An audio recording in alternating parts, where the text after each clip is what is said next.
I've always loved thunderstorms ever since I was a kid, and so does my 6-year-old son. Anytime there's a storm, my son and I will sit in the backyard under the gazebo and just watch and listen. This was on a hot, stormy August night in Florida. As soon as we heard the first strike of lightning in the living room, my son jumped up and said, "Let's go sit outside." I followed him outside, where we ran from the back door to the gazebo, getting pretty wet on the way. It was already pouring. I have a nice setup under my backyard gazebo. It has a mini bar, a few wicker sofas, a TV, and mini fire pit. As we usually would, I turned on the fire pit and TV, and my son and I just laid back and relaxed, listening to the sound of the pouring rain and constant thunder.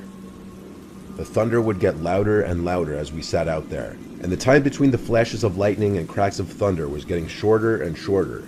The bulk of the storm was getting closer to us. The lightning was getting so bright and frequent that it was genuinely starting to light up the entire backyard any time it flashed. And my backyard is big, with woods covering 2 edges of it. Perhaps after the biggest flash of lightning yet, my son squealed and pointed out towards the backyard. "What?" I said, to which he said he saw someone standing in the backyard. I stood up and walked to the edge of the gazebo. I couldn't see anything in the dark, so I was waiting for another flash of lightning. The next few flashes of lightning were too small to fully see into the yard, but when the next earth-rumbling flash of lightning struck, I saw what he meant. There was someone indeed standing out in my backyard by the woods. I told my son to go rush inside and turn on the backyard lights. He did so without question, and I stood in place waiting. About 10 seconds later, all of the backyard lights were on, but I didn't see the person way out in my backyard anymore. I waited for more lightning to maybe help see. But even with the lightning, I didn't see them anymore. They were gone. He, she, whatever, I didn't know. All I knew was that there was someone walking around my yard, and that didn't sit right with me. I went inside the house and locked all the doors, but kept the backyard lights on. I even turned on the front yard lights too. I didn't want to tell my wife, but my son had already done so anyway, so when she was all concerned and asking if we should phone the police, I lied to her and told her I saw the person out there leave. She asked if it was a man or woman, to which I replied woman, as it sounded less scary. For the rest of the night, the 3 of us watched a movie in the living room, with the storm still overhead. Eventually it was my son's bedtime, so my wife tucked him in and then came back to the living room, and we started watching something else. We still heard the thunder outside. Eventually I went back to the den to turn off the outside lights, front and backyard. When I went up to the living room, my son was standing at his bedroom door, scared, saying there's someone at his window. My wife and I looked at each other and yelled, "What?" I pulled him away from his doorway, and then I stood at the doorway, looking at the window, waiting for the lightning. When the lightning struck, no one was at his window, but I believed him. Someone was out there, that much was already established. I told my wife and child to stay inside while I go out and look, even though my wife didn't want me to do that. I grabbed a baseball bat from the closet and stormed out into the rain after turning all the lights back on. I started in the front of the house, then worked my way to the side, then the back. I looked under the tables, in the gazebo, under the deck, and when I thought the backyard was clear, the last side to check was the right side of the house. I would begin to walk towards the side of the house, and instantly saw a person in a hood, but I only saw half of their face and head. They were peering around the corner of the house. Most of their face and all of their body was hidden behind the wall.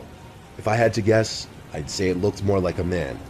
I screamed, but I also ran in that direction with a bat raised up. The person disappeared behind the corner. When I made it past that corner, they were gone. Even with all the lights on, I didn't see anyone there. I went back inside and told the 2 of them that it was okay, that I chased the man away. But my wife did not like to hear that it was a man. I made sure to close all the blinds in the house now. Luckily, we weren't bothered again by that man. My son slept in our bed with us that night just because he was so scared, and I understand why. I didn't see it, but I can only imagine how scarring it was to see a man standing at his window at the young age of 6.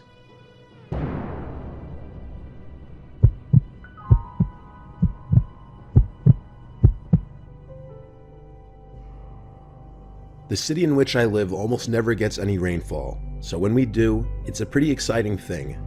The kids like to go out and play around, the farmers are thankful that their crops will thrive, and it's just a nice piece of scenery.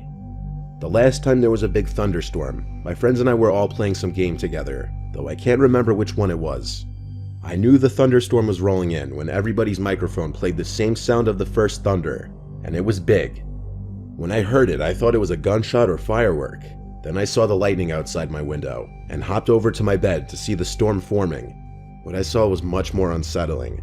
Across the street from me was a man. He wore a gray hoodie and some jeans. He looked fairly tall, though not too muscular, and he was just standing there. I couldn't tell if he was looking at me or not, as his face was obscured. Then he started to walk down the street, so he wasn't looking at me. I felt relieved, yet still a bit paranoid. I got back on the game with my friends and we continued to play. About 15 minutes later, the storm had fully started. I told the 4 of them I was leaving to go watch the storm, and I'd be back in a while. I walked out front and stood under the porch, watching as the lightning flashed and the rain struck the ground in a soothing rhythm. Then I looked down the street to my left, and there he was, the man standing at the corner of the street. I was scared a bit, but I still had my head trying to reason this out. It's not uncommon for townspeople to stand out in the rain. It is a rare occurrence after all, so I paid little attention to it. After about 5 more minutes, I decided to go back inside. And as I opened the door, I turned to where the man had stood. He was gone now, which made for a more eerie scene. I walked inside, where 2 of my little siblings were dancing to a Bubble Guppies song. My other 2 siblings were in their rooms, doing who knows what. I went back to my room, but instead of playing the game again, I decided to go do something else. Though I didn't know what to do. Then I heard the all too familiar buzzing of my phone when I received a text. I picked it up and opened the messenger. It was an unknown number. They had sent me 2 texts. The first read, "Have you forgotten?" And the next read, "I know you didn't." My first thoughts were the man that I had seen outside, but then I thought of how slim those chances were. How would he have gotten my number? Why would he target me for whatever he was trying to do? I decided my friends were pulling a prank on me and decided to check. I went to the group chat and asked if anyone had been prank texting me. They all swore that they weren't, though it's hard to tell over text if they were lying. I decided to believe them and went to watch TV. Some time had passed, how long exactly I don't remember, when there came a ring at the door. It was way too late for visitors, so who could this be? Maybe the postal service? I checked the time on my phone, 12:19, definitely too late for visitors. I peered through my blinds in an effort to see who it was, but I couldn't. The rain was coming down so hard it was like a blanket of mist was everywhere. Then one of the gunshot thunders sounded. My head slammed into the window, making a thud sound. There was movement by the door. It was a person running off. I could only assume it was the man from earlier. No, I knew it was the man from earlier. How could these events not all add up? I wanted to call the cops, but I had no proof the man had been there. He just left without a trace. I decided to try and sleep, and got about 3 hours worth, when a gunshot thunder woke me up. I shot up, then froze. Then I relaxed a little, when another loud bang sounded, but this one wasn't thunder. This one came from my window. I didn't know what to do. I couldn't let whoever was out there know I was awake. But what if they knew? I decided to just take a peek through my blinds. What I saw next was probably the scariest thing I'd ever seen. It was the man with his hands pressed against the window, and I could only assume he was staring at me. The scariest part was his mouth. His eyes were mainly covered in shadow, but there was enough light to see his mouth, and it was smiling. It was such a big, maniacal smile I didn't even know was possible for a human to make.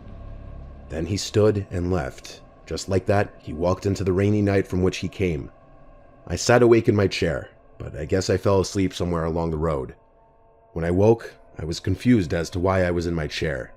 Then I remembered the previous night's events, and I darted to the window for whatever reason.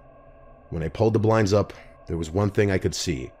A small piece of paper taped to my window. On it were 3 words that have now haunted my dreams. Have you forgotten? I haven't had any further experience with the man, and I hope I don't have to.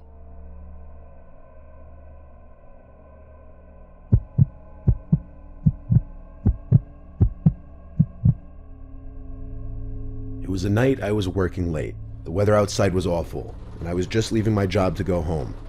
It was about 12 a.m. during a thunderstorm. I used to drive a 2005 Ford Fusion, a little car not ideal for crappy weather and roads. I was taking my usual route home, and the rain was so bad that even having the windshield wipers on the highest setting didn't help that much.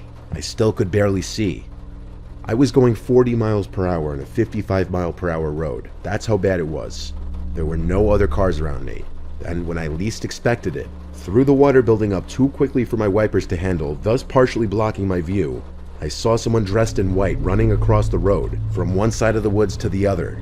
I saw them almost too late. I had to slam on the brakes and swerve to avoid hitting them. I swerved and lost control onto the grass before crashing head-on into a tree.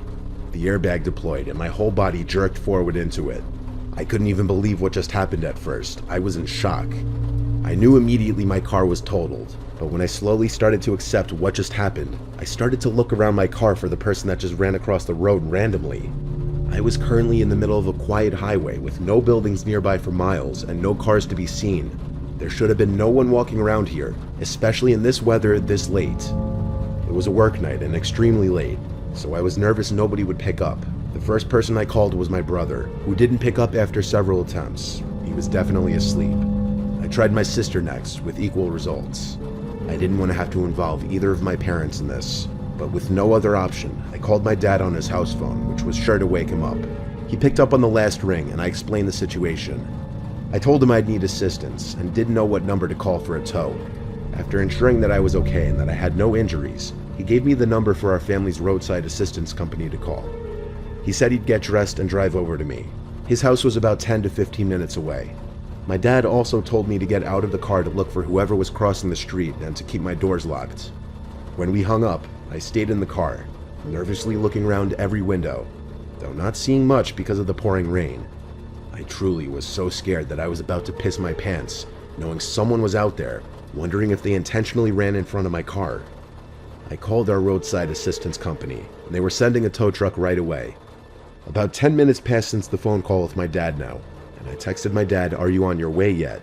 He texted back, "Yes." I had my hazards on, though I'm sure the car being ran into a tree would help enough in finding me. I turned to my right, as if I instinctively knew someone was there, and I jumped out of my seat and screamed at the top of my lungs as I felt like my heart dropped out of my body. There was a soaking wet man in white, looking into my car with his mouth hung open in an O shape and his eyes squinted. He then put his hands on the glass and started to rub the windows. I didn't know what he was doing, but I yelled at him to go away. He started to try opening the locked door, and when it wouldn't open, he started to pound his fists on the glass. He did all of this with his mouth still hanging open in that weird O shape. I didn't know what to do other than call my dad again. He picked up, and I basically cried into the phone that there was a random man trying to get into my car. My dad screamed into the phone not to open the doors, and that he's almost here. He stayed on the line with me as the man outside started to hit the window with his elbow, causing me to scream and my dad to panic into the phone. Surprisingly, the glass didn't shatter, and as if my prayers were answered, I saw headlights approaching from down the road and pull up behind my car. The man outside looked to the other car, which happened to be my dad's, and as my dad stepped out of his car and charged at this creep, the creep tried to run away into the woods, but my dad tackled him, and I swear beat his face in to the point that his face would have been completely covered in blood if it weren't for the heavy rain washing some of it away. He held the man down as I called the police. The tow truck driver arrived on scene first, and he was of course shocked at the unusual scenario he just pulled up to. Police showed up not long after that, and it was the most satisfying feeling seeing that man arrested. Not only was he charged criminally, but we pressed charges for the damages to my car. His name is Marcus Green. I never showed up to court. My father and our lawyer did. I didn't want to see that man ever again. The disturbing face he was making, along with seeing him striking my car to break in, is something that will stay with me for a long time.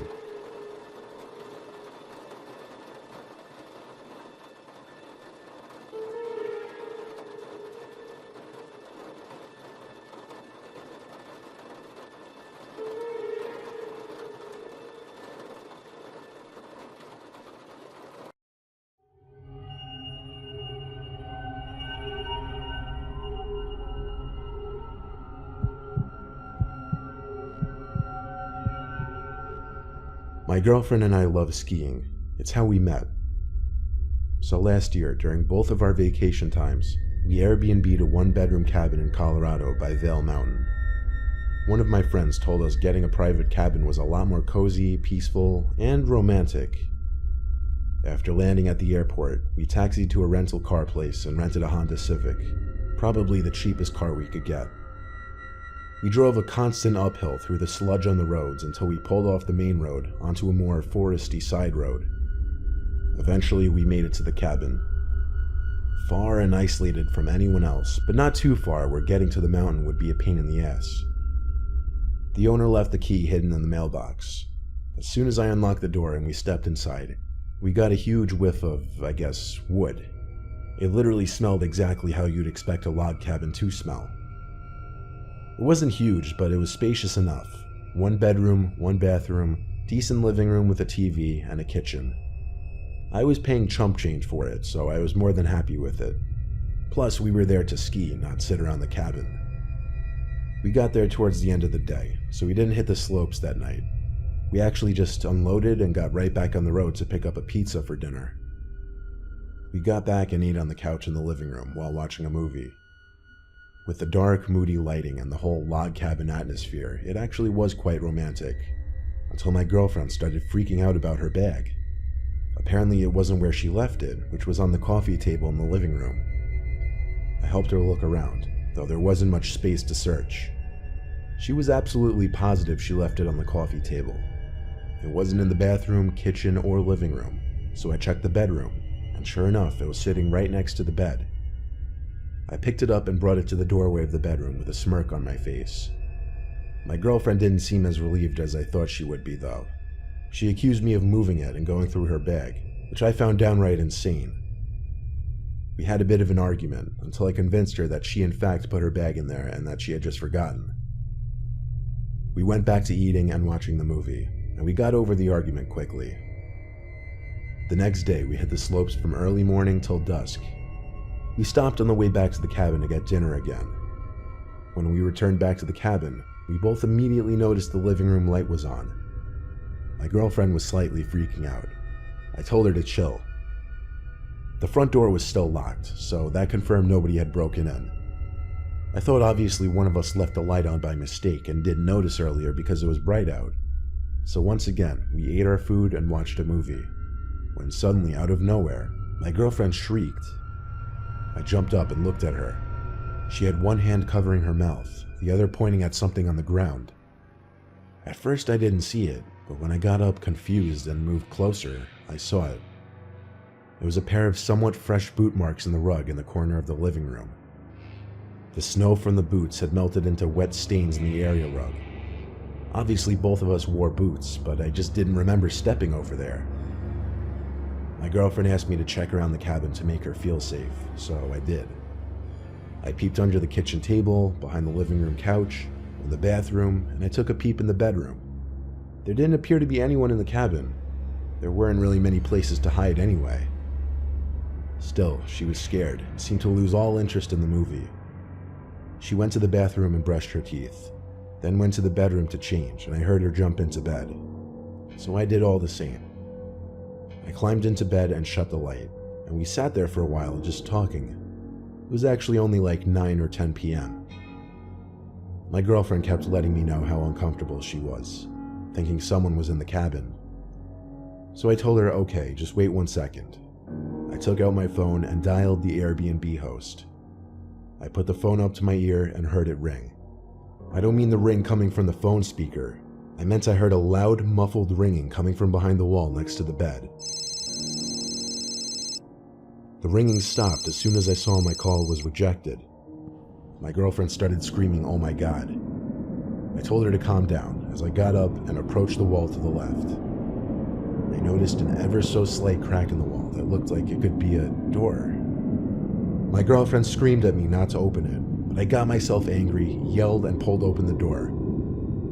There I was, faced with a small, hidden closet, and inside, a man hiding behind a cardboard box in the corner. It was the host, the owner of the cabin. I'd seen his picture on the listing. I'll admit, I jumped and screamed in fear and shock when I saw him, but anger overcame me and I grabbed him by his shirt and pulled him out. I knew he looked creepy based on his picture. He had his hands up, apologizing. I told him to shut up. I looked deeper in the closet, and to my disgust, found some of my girlfriend's underwear. It took way too long for the police to arrive, but he was arrested. We had to spend the rest of that night at a hotel, and the next day we went home. I requested compensation from Airbnb, and it took months for them to refund me, but they eventually did. This story was so bizarre and disturbing, I don't even expect everyone to believe it when I tell it, but it was oh too real.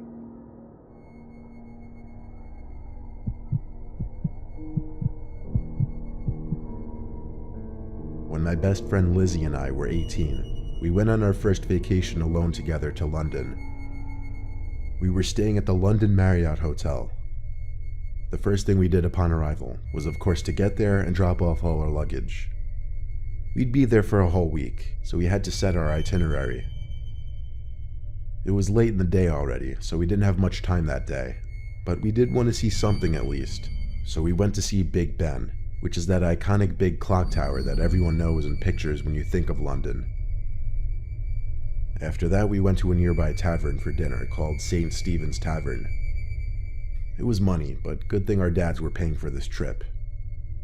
After leaving the tavern, it was like 9 o'clock, and we were wanting to go out and experience the nightlife. We agreed we'd first have to go back to the hotel and shower and change first. As we were walking, a young, attractive man overheard us talking about the nearby bars we were looking at on our phones, and he stopped us. Something about him immediately was just charming that grabs both my and Lizzie's attention. And if it weren't for that, maybe we wouldn't have been so receptive to him telling us about a big apartment party that one of his rich friends was throwing that night, and that two attractive ladies like ourselves would fit right in. Lizzie and I looked at each other and laughed. We said we'd be down, and he said great, the party doesn't start till 11. He asked for my number, so I gave it to him. Then he said he'd text me the details and see us later, and down the street he walked. Lizzie and I were super excited. It was only the first night and we were already invited to a crazy London party. We figured if we played our cards right with the wealthy people at this apartment party, we would have people to hang out with the rest of the trip. We got back to the hotel, showered and changed, and we pre-gamed with a little vodka first to loosen ourselves up. I think we drank more than we should have though. I texted the guy we met, realizing we didn't even get his name. He texted back quickly with the address to the apartment. So we loudly marched into the street to wait for our Uber. It was a 15-minute Uber drive to get to the apartment, and when we got there, we couldn't believe how different the architecture of this apartment building was compared to something back home in America. I pressed the code for the apartment, and we were quickly buzzed in. We took the elevator to the 5th floor. We were excited, but nervous, not knowing what to expect. The alcohol was definitely helping, though. I knocked on the door to the apartment, but we didn't hear music inside, which was odd. We were nervous we had the wrong apartment, until the young man from earlier opened the door. He hugged us hello, and welcomed us into this dead, quiet apartment. He shut the door, and we asked, "Where is everyone?" He said, "Oh, it's still early, don't worry." We looked around the apartment, and it was not at all as big as we were expecting for an apparent rich guy. We asked where his friend who owned the apartment was. The man said he was getting things ready in his room. He told us to sit and make ourselves comfortable. I remember looking at my phone and seeing it was like 11:30. Lizzie and I sat down, and I could tell by her face she was as put off by this as I was. The man sat down on the same couch as us, next to me. He was uncomfortably close. Suddenly, another man came out from another room. He didn't say anything. He didn't smile. He just looked at us as he walked towards the door to the apartment. Then he just stood there. The man on the couch with us started asking us questions like where we were from and if it was just us two visiting here. I started feeling sick to my stomach. The man next to us got up and went to the kitchen to get us some drinks. The man by the door stood there. Lizzie was to the left of me, so she was more hidden from view. I whispered in her ear to dial 911. She did so, and I noticed her tapping on the phone multiple times, indicating to the call taker that we needed help. Lizzie then suddenly called out loudly to the man in the kitchen, "This is apartment 5C, right?" The man at the door said yes in a deep, unfriendly voice. I whispered to Lizzie again that we needed to stall, and not to drink any drinks the man gave us. As I was whispering to Lizzie, the man standing at the door called to the man in the kitchen to hurry up with the drinks, and then he came back from the kitchen with the drinks. I had to think on my feet, to stall as long as possible before drinking whatever he just set in front of us. I put on a fake and bubbly persona and said we should play Would You Rather. I know it sounds juvenile, but I had to think of a game that didn't involve drinking. The man seemed to play along with it, so me and Lizzie started coming up with Would You Rather questions. And he started coming up with some of his own, but he would often suggest we take a sip of our drinks, saying the guest would be there soon and that we needed to loosen up some more. I stalled for as long as I could, saying we already drank a lot, but we'd be down to drink more in a little bit. I remember when things were about to turn really south. The two men looked at each other. Then the bigger, scarier man at the door came over and said, "All right, drink your drinks." He was about to reach for one of the glasses to probably force in my face, when there was an aggressive banging at the door, followed by a man shouting police. The younger man looked at us and asked, "Did you call the police?" I said, "No, why and when would we?" But my voice cracked as I said this, indicating I was nervous. Lizzie apparently just decided the hell with my story and screamed help. The police started to attempt to kick the door down, but the bigger man screamed, all right, and opened the door with his hands up. The two men tried playing innocent. Lizzie and I had to fabricate the story a little bit, saying the two men basically forced us into the apartment and wouldn't let us leave, and that we were pretty sure they drugged our drinks. That was enough to get the men arrested. A second police car arrived to escort us to the station for further questioning. The drinks were tested, and it turned out to no surprise they were roofied. This was definitely a scarring experience, but we didn't let it ruin our trip to London. In fact, we never told our parents until years later, just because it would probably make them less likely to let us travel anymore. The alcohol definitely didn't help our initial decision-making in the night. But our advice would probably be don't ever trust strangers, no matter what they look like.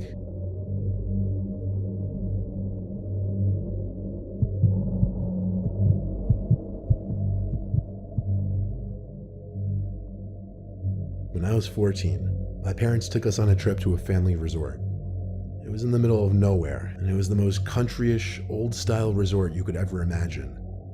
Every building was made of wood, there were big creepy bugs crawling around, the inside of the resort halls all smelled like cigarettes. I felt too old to be in there with my family, especially since I'm the only boy out of my siblings, and my sisters were 9 and 5 at the time. I tried looking for teens my age to make friends with, but it really seemed like it was just families with younger kids. However, I met this girl who was 15. We met in the little arcade hall when I was with my 2 sisters. She came up to me and said, "Hey."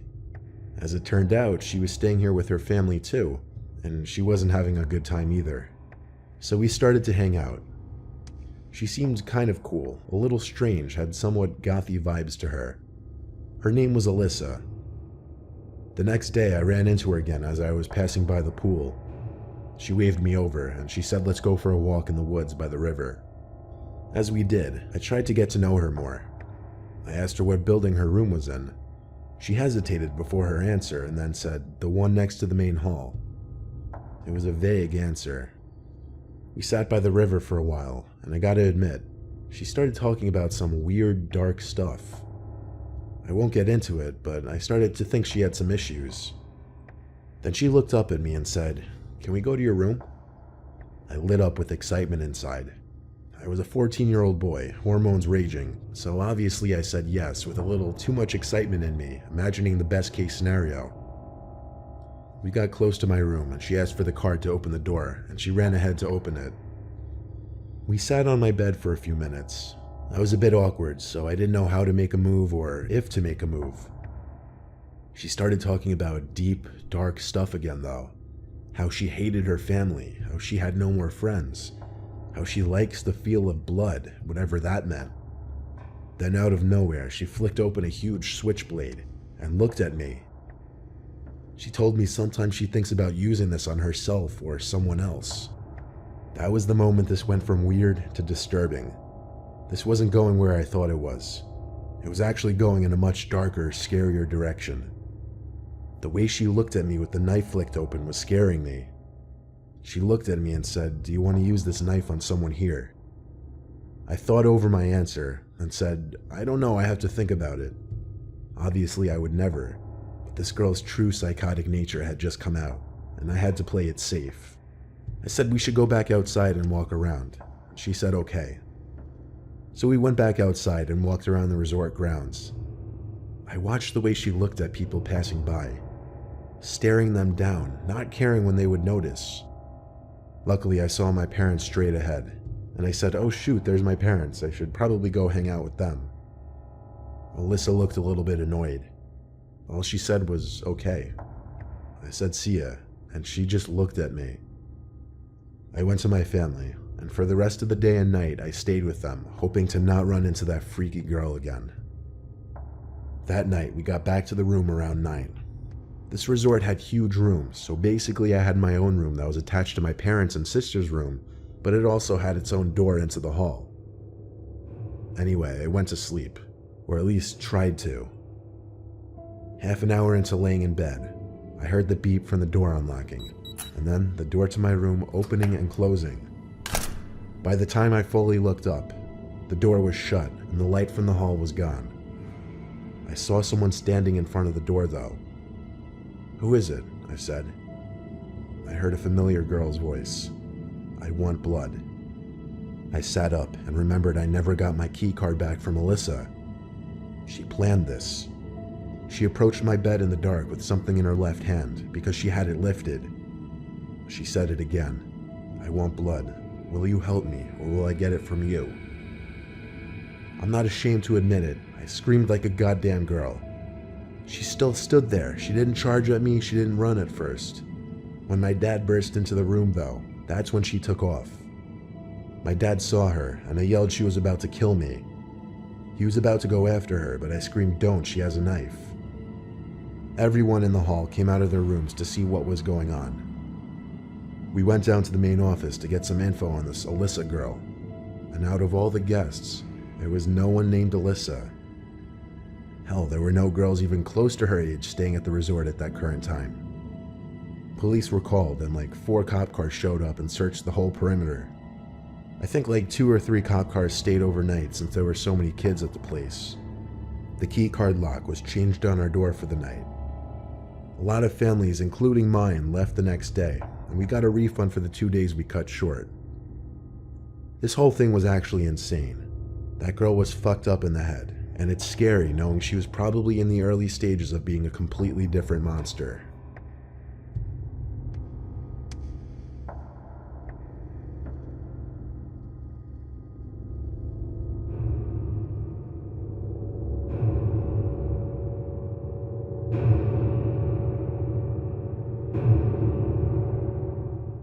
This is an interesting topic that a lot of you have been requesting for a long time, and I've gotten a lot of stories sent to me that happen to people while listening to my videos. Also, you can listen to all of these stories, plus a few exclusive ones on Spotify, Apple Music, and Amazon Music by clicking the link in the description.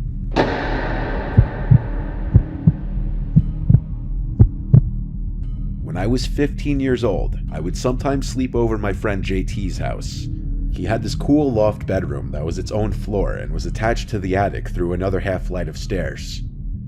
When we were even younger, we used to have big hide-and-seek games in his house with our other friends and his brother. JT grew up in this big house with just his mom and his brother. His dad has always been rich, and after his parents divorced, he still paid for the house for the 3 of them to live in. His mom was the kind of 40-something-year-old woman to go into town every night dressed in overly tight white pants and such. When I was 14, 15, I didn't really realize what she was going out and doing all the time, but it meant he usually had the house to himself weekend nights. This was one of those nights.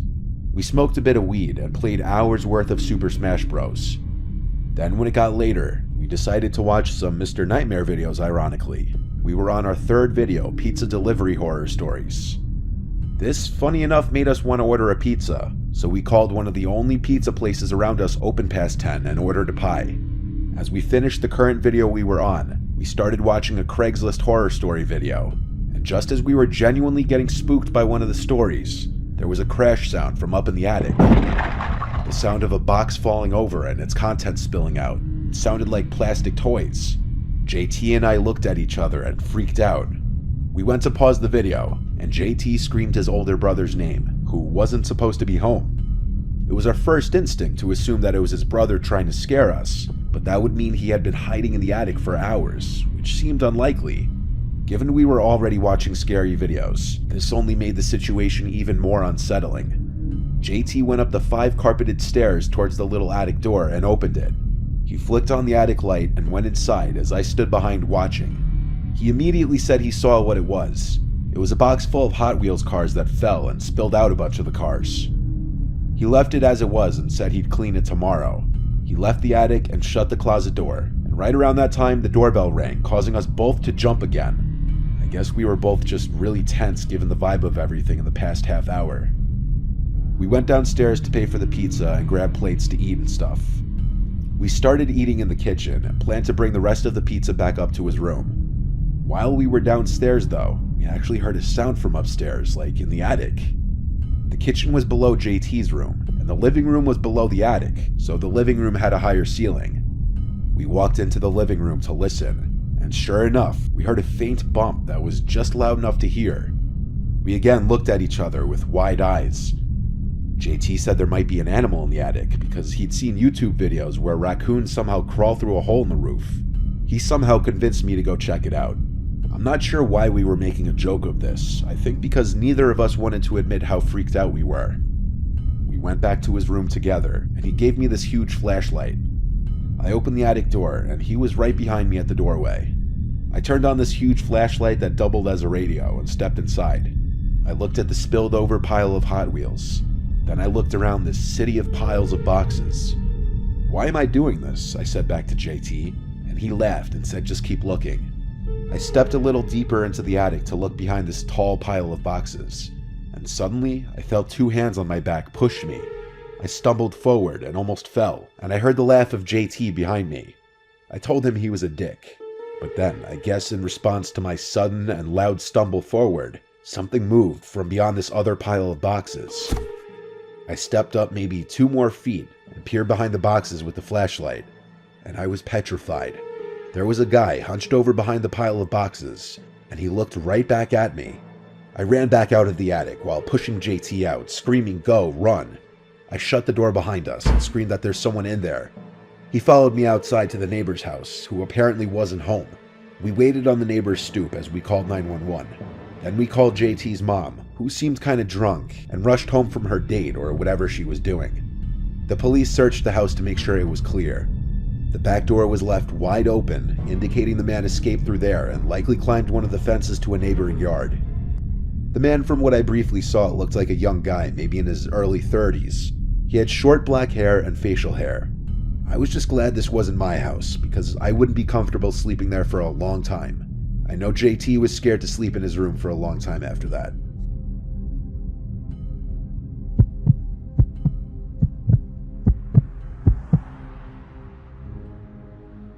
I was on a road trip to Las Vegas one night to meet my friends for a music festival. I was on Interstate 15, which is mostly just desert the whole way to Vegas. I chose to do the drive at night to avoid traffic. I left my house around 8 p.m., and my GPS said I'd get to my friend's Airbnb around midnight. On long drives, I usually listen to podcasts and such because I start getting tired of music after a few hours. I started listening to Mr. Nightmare stories to pass the time, as they made the time seem to go quicker. Given that I was having a road trip, I listened to the road trip themed stories. About 3 hours into the drive, I had to stop for gas, so I added a detour to the route on my GPS, and it showed me where to get off for the closest gas station. It was a few miles away. I got off the next exit ramp into some sketchy looking area. There were a few houses, then just desert. It was such an odd place for a few houses to be. I pulled up to this generic gas station, the only light source to be seen for pretty much miles. There were only 4 pumps total at this little station. I pulled up next to the one closest to the door to the inside. I went inside to pay the worker for the gas and buy a couple snacks.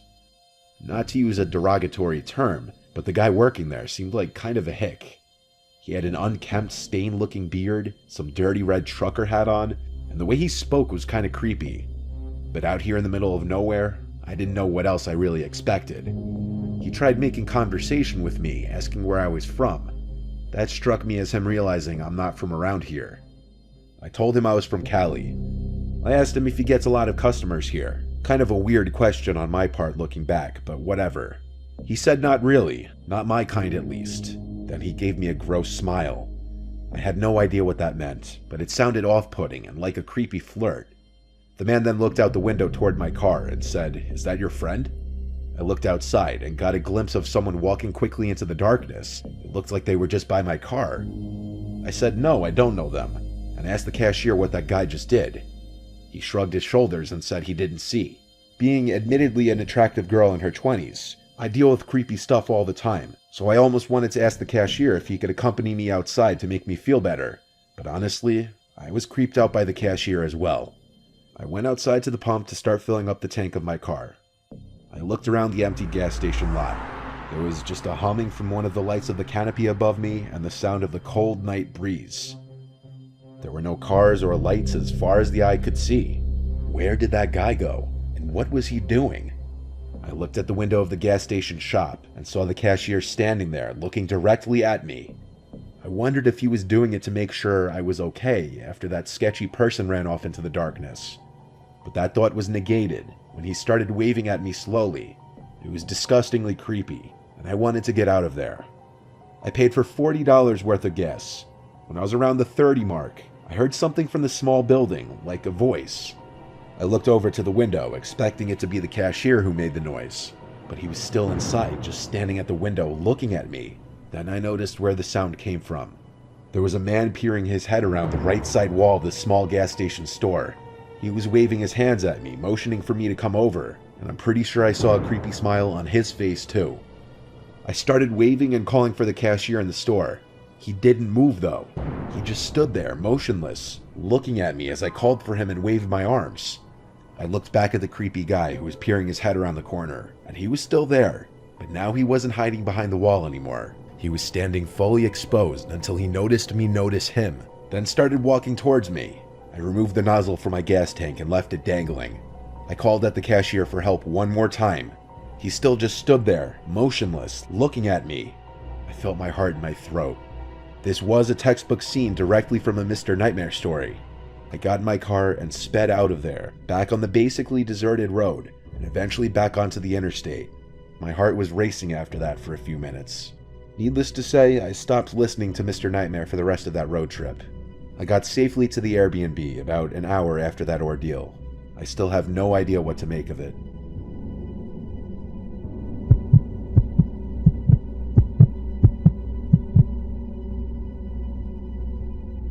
I rent a house in Gulfport, Mississippi.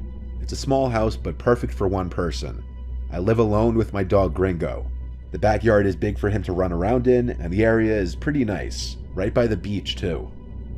This happened on a summer night, I think a Thursday. I had just finished preparing my lunch for tomorrow and finished cleaning up the kitchen. Before going to sleep, I laid in my bed and ironically was actually watching Mr. Nightmare videos. I always like to think these videos would help me know what to do in a worst case scenario situation like a home invasion or anything of the sorts. I'm sure a lot of people feel that way, but honestly, none of us ever expect something like that to happen to us. Sure, it happens to other people, but never you, right? Well, it must have been like 11:30 at night, and I was literally watching a video when the doorbell rang and Gringo started barking. Hearing the doorbell any time past 10 o'clock honestly is bone-chilling. It raises immediate red flags and questions, like who is it and what could they want at this hour? I didn't leave my bed. I was not going to leave my bedroom to check who it could be. I was downright horrified just from the sound of the doorbell. Gringo is a pretty big dog and you can hear it in his bark, so I hoped the sound of his barks would deter anyone with bad intentions. But the doorbell rang again, and the dread of wondering who was out there and why were they at my doorstep became even worse. The doorbell was followed by loud knocking. I still didn't leave my bed. I wasn't going to go out there. When it finally seemed to stop, I felt a little relieved. Since the house is only one floor, my bedroom was ground level. My window kind of looks out to the street in front of the house, so I looked out the window just to see if anyone would be walking down the street. I stood there watching for maybe 30 seconds before I heard footsteps outside near the window. I hurried back into the bed to hide. Gringo was growling and looking out the window. I told him to be quiet. Suddenly, a voice broke the silence and said, "I see you. Open the window." The voice was right outside the window. Gringo started to bark again. I still did not look. The guy outside my window said, "Hey doggy." Gringo was going crazy. I couldn't realistically keep pretending to be asleep. I turned over to look at the window. I was looking at a creepy man with his eyes open super wide, looking back at me, with the only thing separating us being the bug screen of the window. I asked, "What do you want?" And he repeated himself and said, "Can you let me in? It's cold out here." But it was literally a midsummer night in Mississippi. I said leave before I call the police. This was when he tried lifting the screen himself, and when he realized he couldn't, he started punching at it to break a hole in it. I quickly slid the window shut and locked it. I was shocked Gringo's loud barks weren't scaring this guy off. I asked the 911 operator to please send police to my house, and of course, like in so many stories I've heard before, the police showed up too late because the man was gone. He was probably on some kind of drugs. I have no idea what kind, but I could just hear it in his voice. And that comment that it was cold outside was also a dead giveaway. I don't think there was really any other appropriate way to handle this other than locking the window right away and calling 911.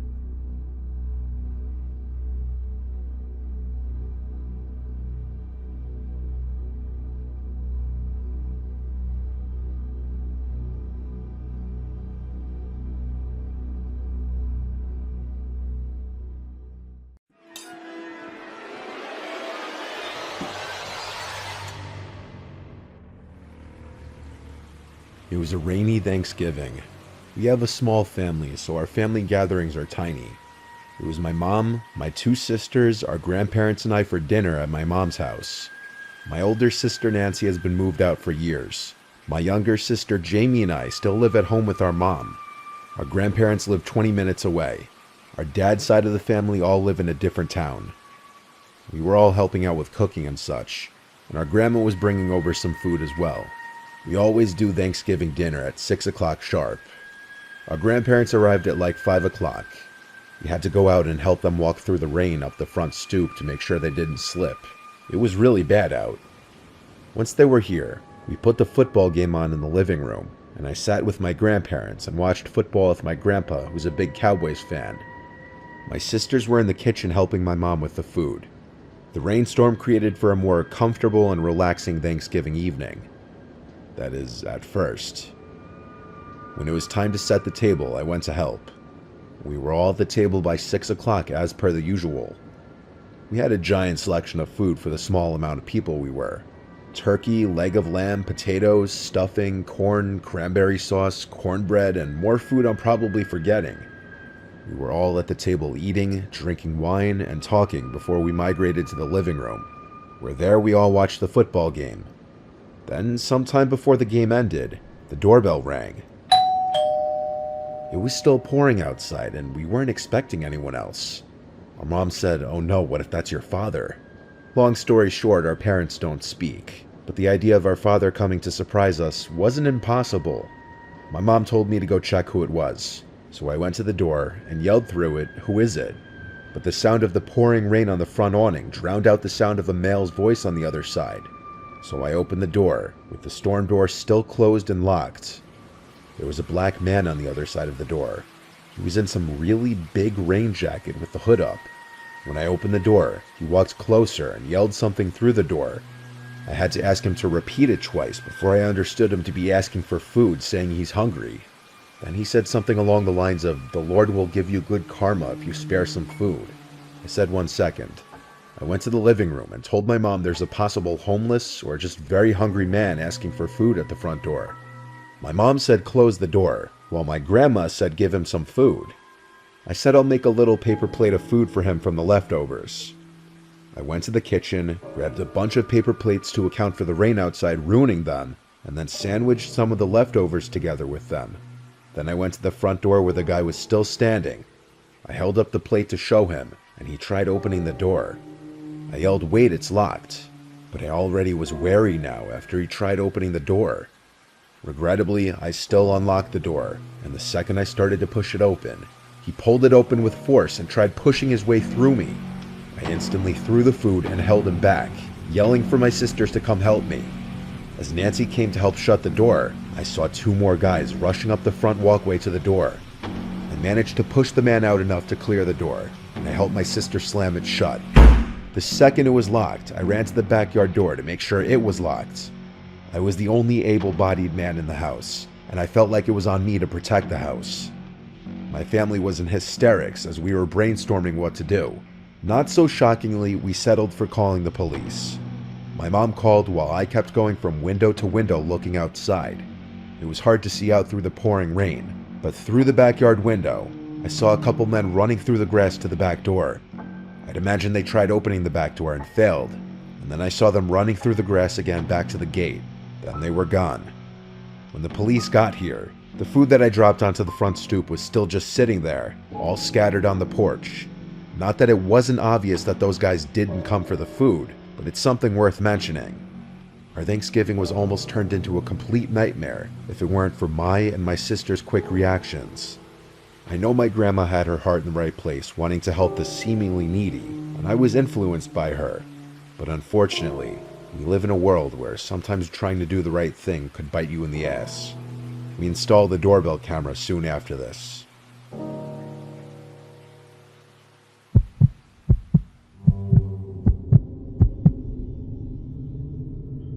It was Thanksgiving night. I was over at my parents' house for dinner since they were hosting this year. I got to see some cousins and uncles I hadn't seen in almost a year. We had a typical Thanksgiving gathering for our family. My parents cooked a big meal as usual. Before dinner, though, I got a long essay of a text from some unknown number.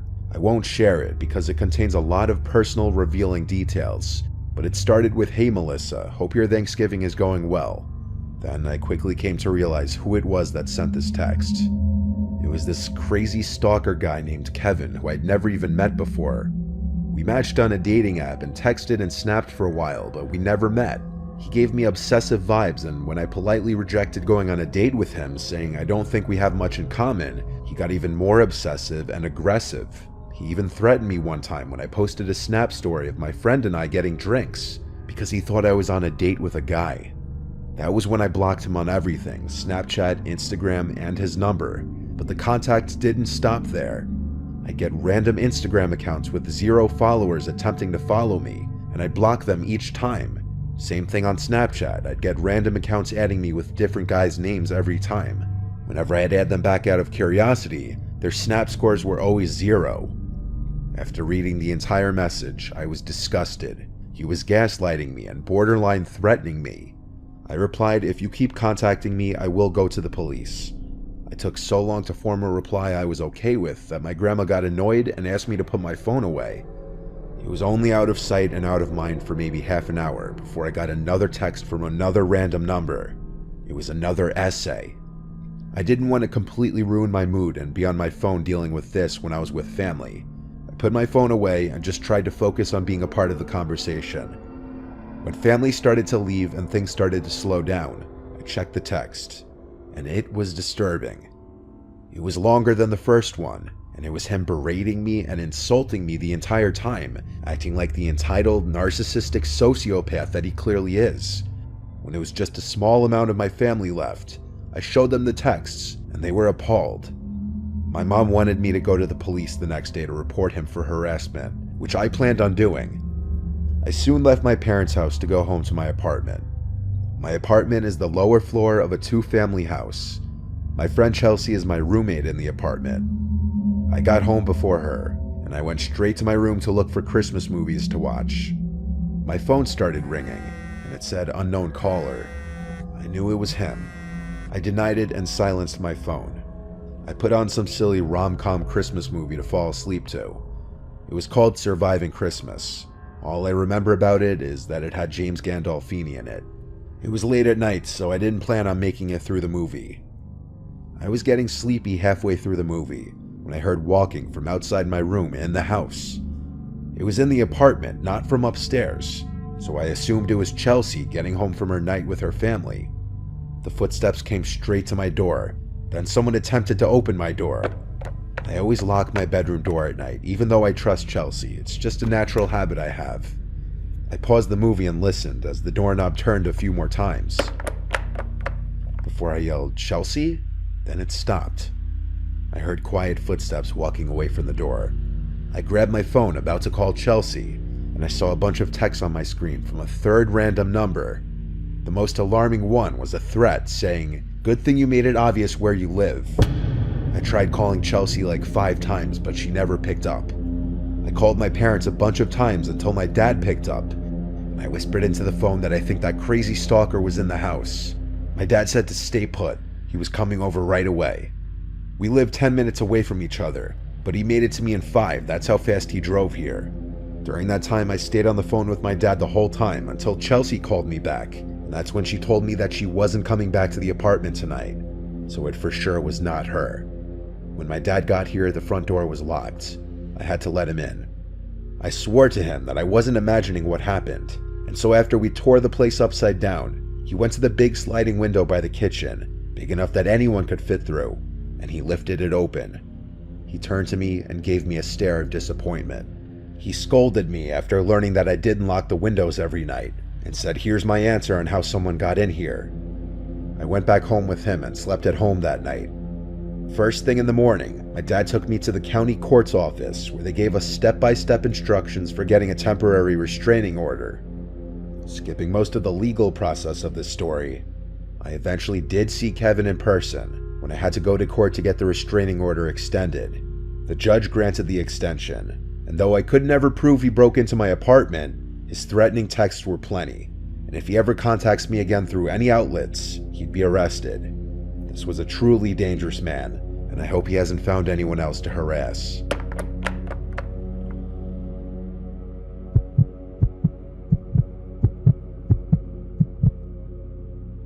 Most of my family lives in a rural part of Central Florida, closer to the East Coast though.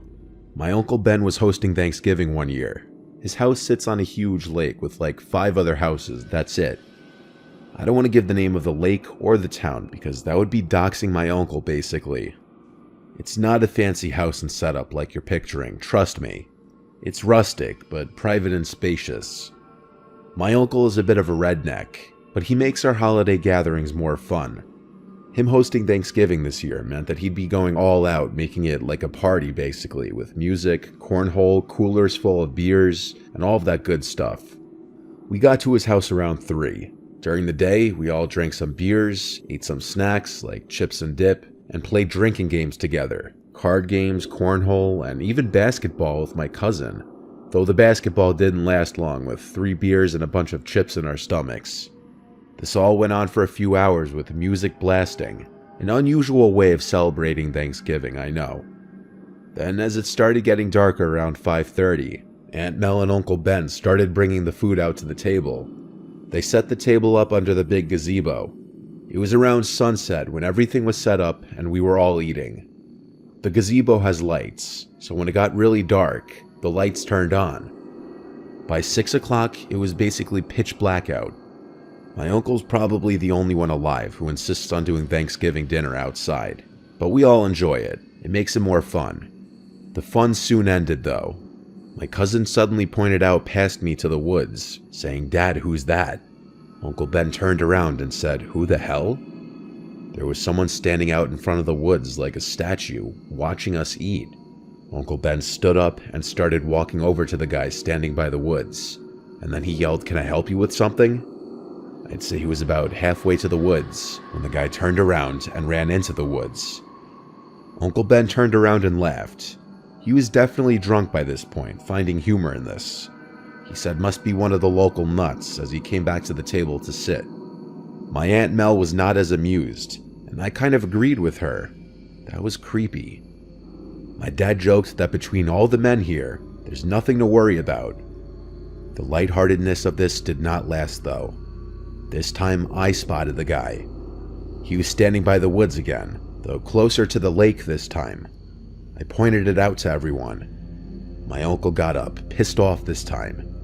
He started marching over again, yelling and taunting the guy. His drunkenness was really starting to show now, just in the way he was confronting the trespasser. But then we noticed there was another guy in the woods, on the complete opposite side of the yard. And when the one guy that Uncle Ben was approaching ran into the woods again, the other one stayed put. As Uncle Ben came back to the table, he said there's another one.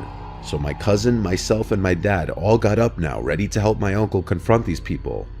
And with that, the second guy ran into the woods. By this point, we decided it was time to clean up. We started all cleaning the table and bringing plates and food inside to the kitchen. When everything was cleared out of the gazebo, we all sat inside the living room. Uncle Ben left the lights on outside, because I know he and Aunt Mel were on high alert with people running around their property being creeps. They didn't look like kids, that was the thing. And who would do this on Thanksgiving is the question.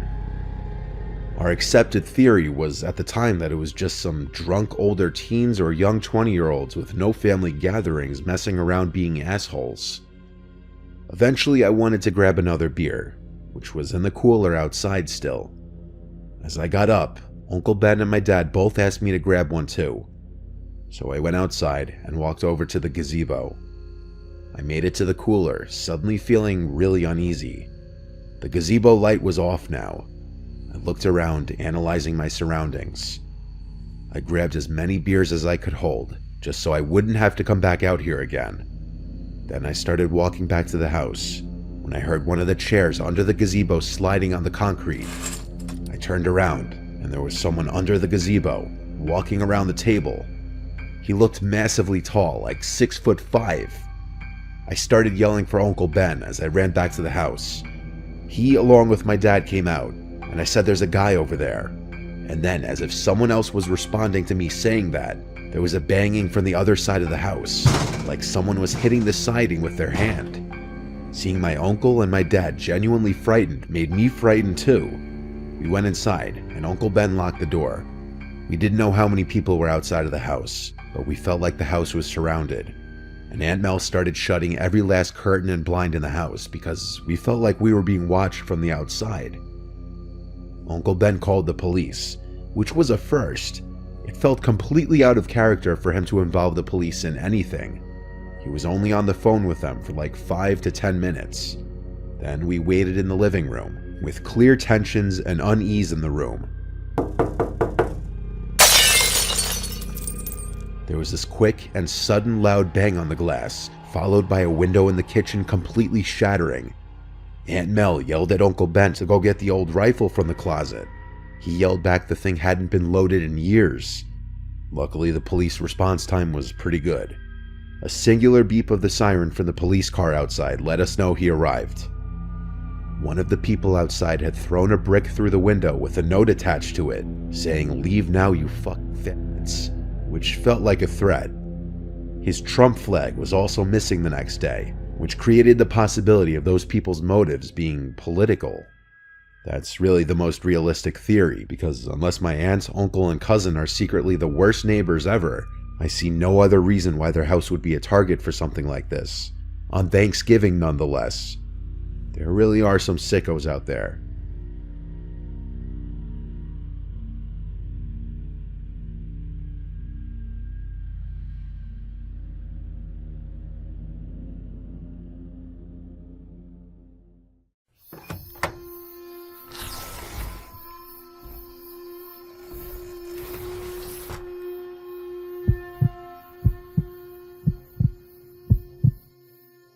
My aunt and uncle live in Fort Myers, Florida. Every winter we visit them for a weekend just to see them and escape the cold. This has been a long-time tradition, dating back to when they first moved there, about 15 years ago. So we'd been doing this almost as long as I could remember. This happened back when I was 12. My cousin Ashley, who was a year older than me, would always be there, of course, so the two of us would hang out a lot during these visits. She was cool to hang out with, and I related to her a lot, even though I was a young boy and she's a girl. She'd always be down to do the cool stuff that I'd normally do with my friends at that age. After the family dinner on the first night there, we all watched a movie together. After the movie, our parents hung out with each other in the kitchen drinking wine. They wouldn't let Ashley and I go out that late, as we were only 12 and 13, but Ashley wanted to go to a nearby canal where locals were apparently reporting having seen a 10-foot-long alligator. Basically, we both wanted to go see if we could find the gator after she convinced me. We snuck out through the back door while our parents were still in the kitchen. On our way to the canal, we stopped at the 7-Eleven on the street so we could get some snacks on the way. The cashier already told us to be careful out there, implying it was late for us to be out. The streets were deserted at this hour. The area of Fort Myers in which they live is on the significantly quieter side. We walked for like 10 minutes, and the closer we got to this canal she kept talking about, the swampier the sides of the road started to get. Ashley froze in front of me and looked straight ahead. She pointed ahead and said, "What's that guy doing?" I saw right away what she meant. At the far end of the street, there was the silhouette of this man just standing completely still on the sidewalk. If he was walking or perhaps looking down at something in his hands, it would have been different. But him just standing still doing nothing, apparently looking off straight ahead, it just sent shivers down both our spines. Ashley said this was the only way to get to the canal, unless we cut through people's yards or gross sewage-type water. So we continued walking, but slower, more cautious now. We were half the distance from the man now, when he suddenly turned around. I don't mean he turned his head. No, he literally turned his whole body around at once without even taking a peek to see if we were coming first or anything. We stopped. He was facing us, no doubt. There was a bit of a standoff for a few seconds before he lifted his arm and started waving at us. It wasn't a normal, gentle wave of a hand. No, he was waving his whole arm. It soon transitioned into him making a come here motion with his arm. Ashley and I looked at each other, then started running away down the street, back the way we came. We got winded pretty quickly and stopped to catch our breath in front of some small yellow house. We sat on the grass of the property for a second, just gathering our thoughts. Ashley told me there are a lot of weird people that live down there, especially in the area we were just walking. Now I understood why her parents didn't want her out this late alone. We got up after a couple minutes and started walking back to her house, when we saw him again. That guy was at the end of the street, not moving once again. He was as still as he was before, his same exaggeratedly stiff, arms-flatted side posture. He was directly under a streetlight this time, so we could see his features. He was like 40. His hair seemed to be slightly slicked back. His nose seemed to be fucked up, like it was bent to the side. He was smiling too. He wasn't showing teeth though, it was a closed-mouthed smile. He once again started waving at us. Then, I still don't know why, Ashley got up and waved back at him. As she did this, he stopped waving and his smile disappeared. It was only a few seconds later that he erupted into a full-on sprint towards us. Ashley started screaming and running. I got up off the ground and ran as fast as I could after her. I was in pure shock. I think that's why I couldn't get a scream out. That and it would take extra breath that I didn't have. We ran through people's yards, hopped over fences, and ran down different streets until we finally made it back to her house. The back door was locked now, so unfortunately we had to knock on the door, exposing us. Trying to avoid getting in trouble, we simply said we ran to 7-Eleven to get snacks. While Ashley's parents were more upset than mine, they let us off with just a slap on the wrist, telling us not to go out again at that hour. That man's face lit up under that streetlight still terrifies me to this day, 10 years later.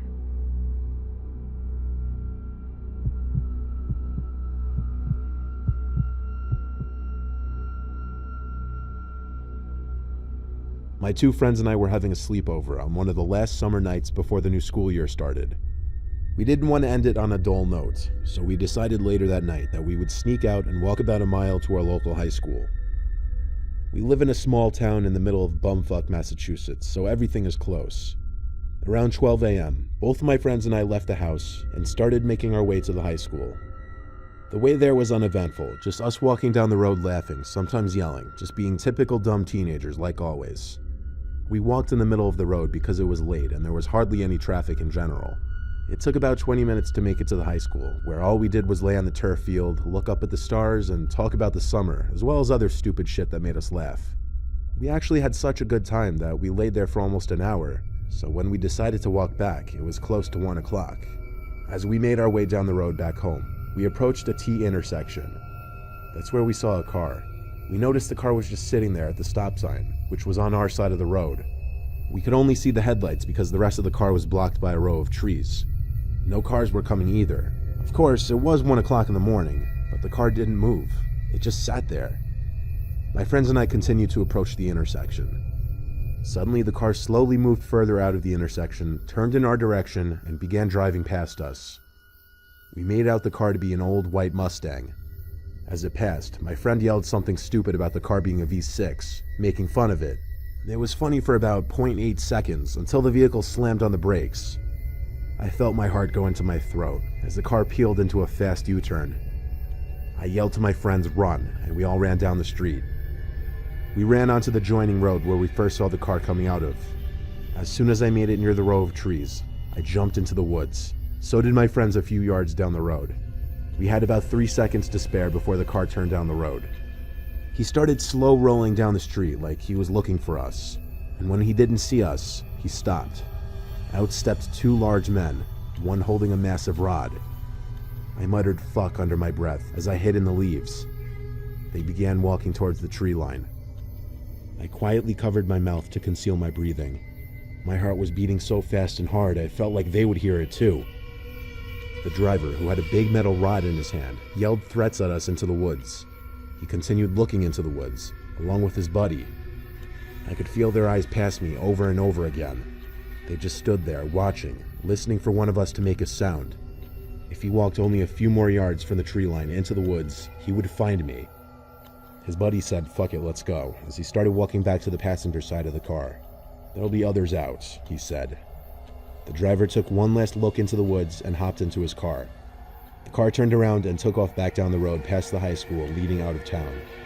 I stayed in the woods for another couple of minutes, waiting to see if the car would come back, which it didn't. I stepped out, along with my friends further down the road, and we all ran all the way home. We made it back and tried to enjoy the rest of our night. We tried to laugh about it later, but deep down, we knew how scary that was.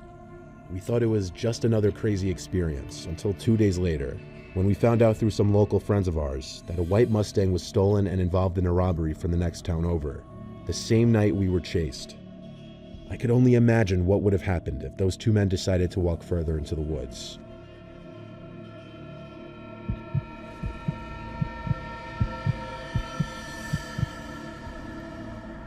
When I was 16, I had a curfew.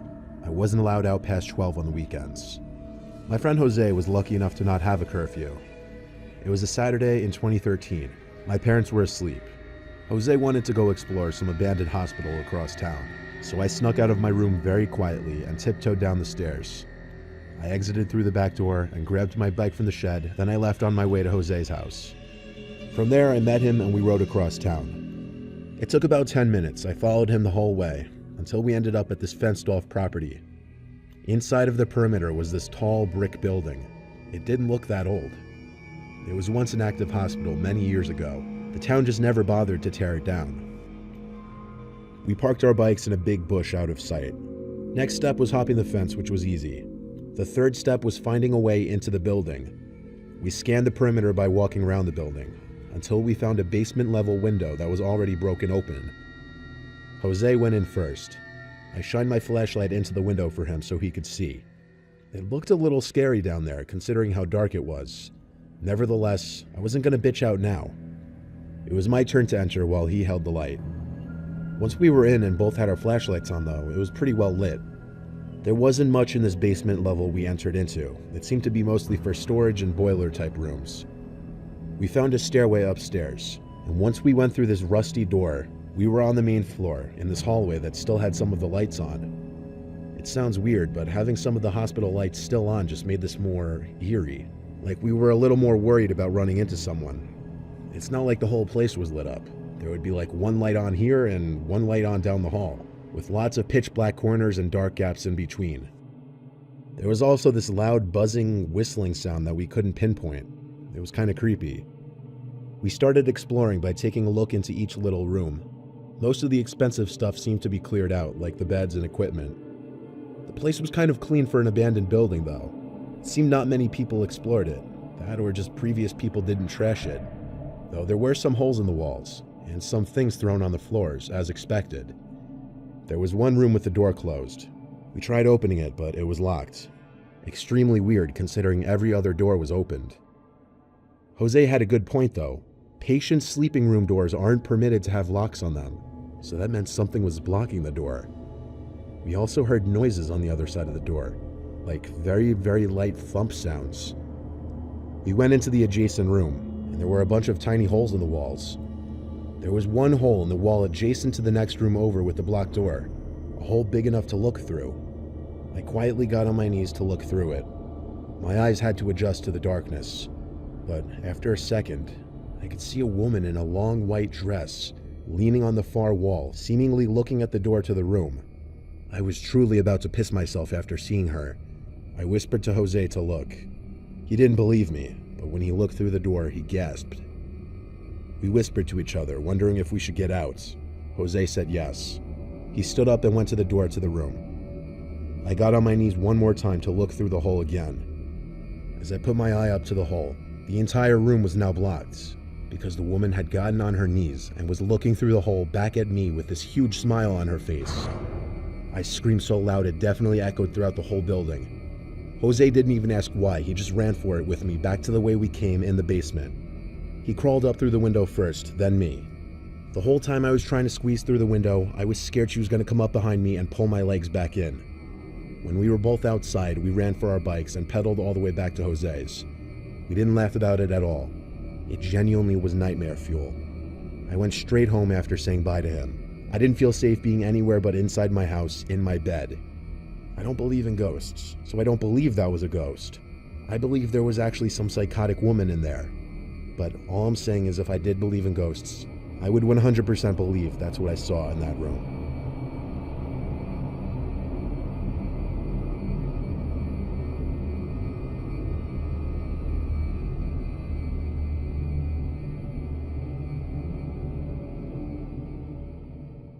If you want to listen to these stories plus some exclusive ones on your favorite apps, all of them are available to listen to on Spotify, Apple Music, and Amazon Music. Just click the link in the description or at the end of the video.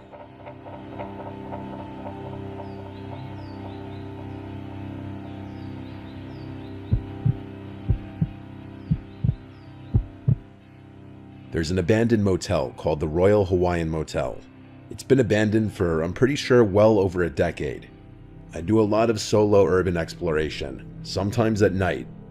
The Royal Hawaiian Motel is located in Baker, California, and during the day it gets scorching hot, too hot to be walking around with my backpack. So I chose to go to the motel during the night. It was very easy to get to. I parked on the side of the road and walked over. There really was no fence or anything to hop over, and there was no security.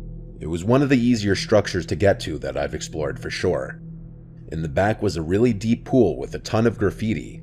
I shined my flashlight up at the actual motel, and I noticed half of the upstairs room's doors were slid open slightly or just completely shattered.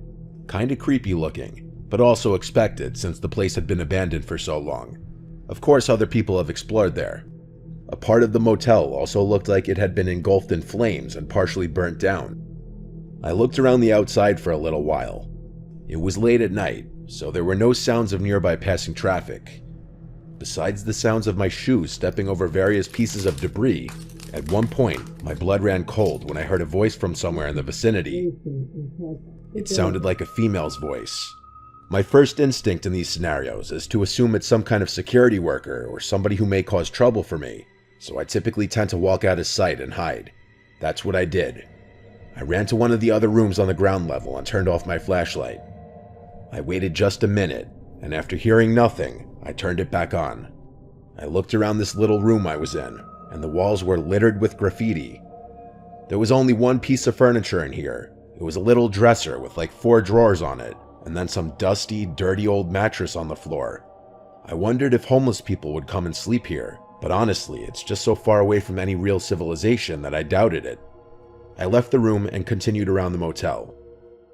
I would peek inside every little opening on the ground floor below the overhead walkway for the upper level rooms. Each room was pretty similar to the last, with different miscellaneous graffiti and writings on the walls and old dilapidated furniture. Then I heard a crash type sound from above, like something falling over. I felt my heart skip a beat. I went back outside and pointed my flashlight up at the walkway above, at the broken glass doors. I felt a rush as I decided to go up there and check out the rooms. What I felt like deep down was that there was an animal in one of the rooms, but there's always that chance that you run into other explorers or perhaps a homeless person in places like this. I made my way upstairs and peeked into each room that I passed. They were all similarly furnished, with junk, debris, old mattresses, and odd pieces of old furniture. As I walked further down the walkway, a banging sound became audible. It got louder as I continued to walk. It was a consistent, slow banging, like thump, 2 seconds, thump, 2 seconds, thump. Someone was here. I approached the door to the room I was positive that it was coming from. As I got closer, it stopped. Uh-oh, maybe they heard my footsteps. I announced to whoever was in there that I'm just an explorer and I mean no harm. I peeked into the room with the flashlight now off. It was almost pitch black in there, but I'm 50% certain I saw the shape of a person a little further into the room by the back wall. The room smelled like straight feces. I pulled my head out from the room to look down at my flashlight and turn it on, but in a careful position to not point the light right into the room right away. I aimed it down at first at the floor, and then peered into the room again, and slowly pointed the light into the room. And I saw two pale bare feet approaching me fast. In a muscle jerk reaction, I pointed the light up more to fully reveal this woman with a bloodied forehead and yellow gunk on her mouth which was hanging open. It was a sight from a nightmare. I was out of there so quick. I heard the woman screaming as I was running away, and her screams didn't get much further away, which told me she was chasing after me. I ran down the stairs and back outside. I ran the entire way back to my car. I wasn't followed this far. I called one of my good friends, George, who's also into urban exploration. I had invited him to come with me originally to this place, but he was unable to. I told him what just happened. We came to a weird and disturbing agreement that the thumping I was hearing was that woman banging her head on the wall, hence why her forehead was so bloody. When I asked if I should call the police, kind of just thinking out loud, he said definitely not, as I'd be admitting to trespassing. I actually drove around the immediate area by the Taco Bell and the few stores in the area, looking for a payphone so I could anonymously call the police about this deranged, dangerous woman. But obviously payphones are really a thing of the past, so it was just a pointless effort. What I ended up doing was calling the non-emergency number and reporting the deranged woman, but also claiming I was not the one to find her, rather I heard someone else had run into her. I was as vague as possible, and I hung up. Because I didn't want to stick around there, I don't know if the police eventually went to investigate, but whatever was wrong with that woman, she should have been in a psych ward or something. In all of my years of exploring, I'd never encountered anything like that.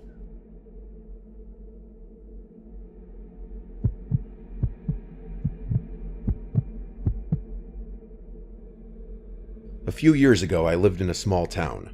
My family decided to move us 4 hours away to get away from all the drama.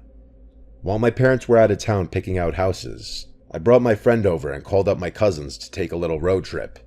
The place I wanted to go was pretty much off limits, but we were daredevils and wanted to experience something scary. We picked a place that was 2 to 3 hours away called Bryce Hospital. This place was supposedly haunted due to the history of it. It was a psychiatric facility where they would keep mentally ill people. There were rumors about how some of the patients were mistreated and tortured. As the population declined, they eventually shut down.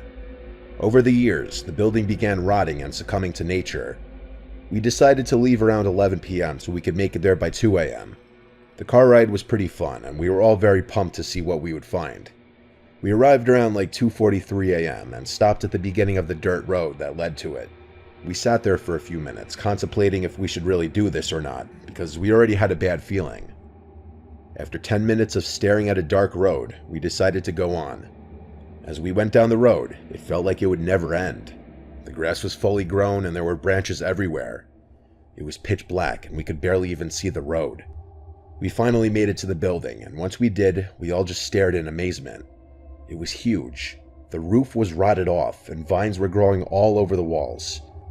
In the middle of the parking lot, or what was once the parking lot, had a giant old water fountain that also had vines growing from the sides. It was so dark we could only see what the headlights illuminated.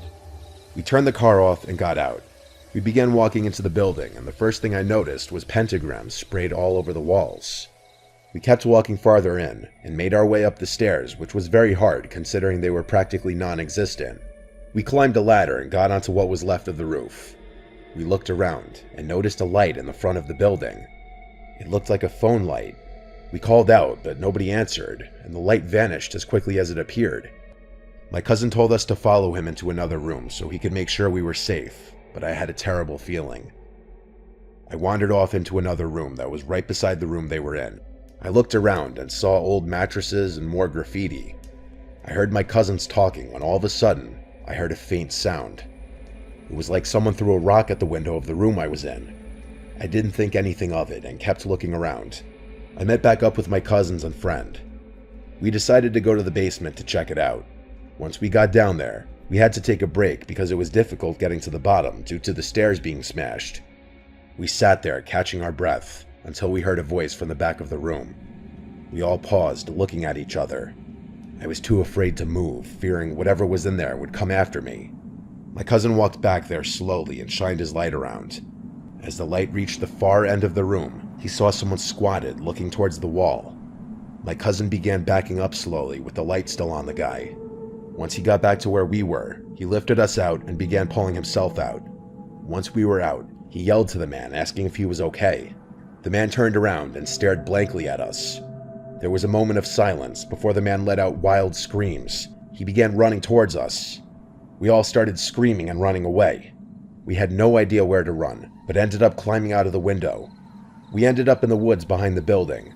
I remember running and screaming because I heard the man right behind me. My cousins were far ahead of me, and I saw their flashlights slowly fading. I ran into so many trees that my entire body started to ache. I finally caught up to them in a clearing. We found a trail and started trying to find our way back to the car, but we ended up going the wrong direction for an hour and decided to turn back and try the other direction. It was a grueling way back, but we finally saw the building again and sighed with relief knowing we weren't far from the car. As we approached the car, we heard rustling in one of the bushes by the building, and like before, a rock flew out and hit my friend. We saw the man emerge from the bush, and we had to make a run for the car. As we were running, the man was a decent length behind us to where we could open the doors and lock them once we got in. We started up the car, and when we did, the headlights turned on, only to show the man running towards us. He started banging on the windows with a glass bottle. We put it in drive and took off out of there. The whole entire time we were heading home, we sat in silence. I think we all felt the same sense of shock. My body was shaking. After that night, we never had any interest in urban exploring ever again.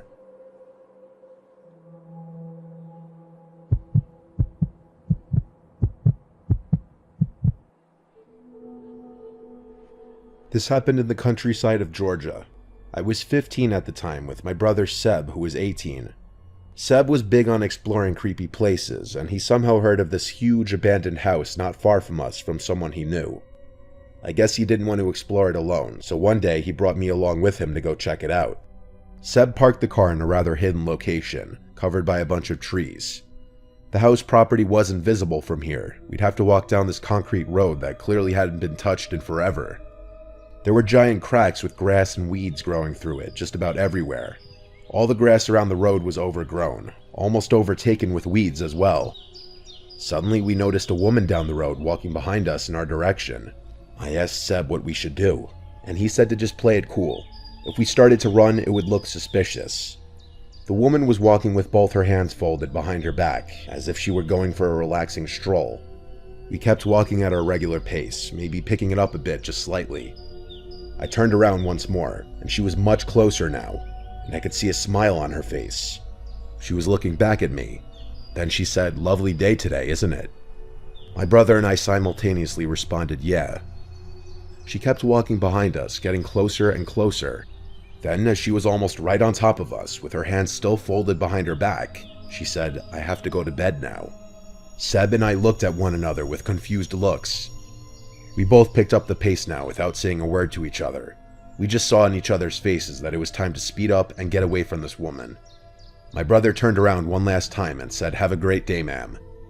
We stayed in this speed walk pace for a while, and the next time we turned around, that woman was gone, completely off the road.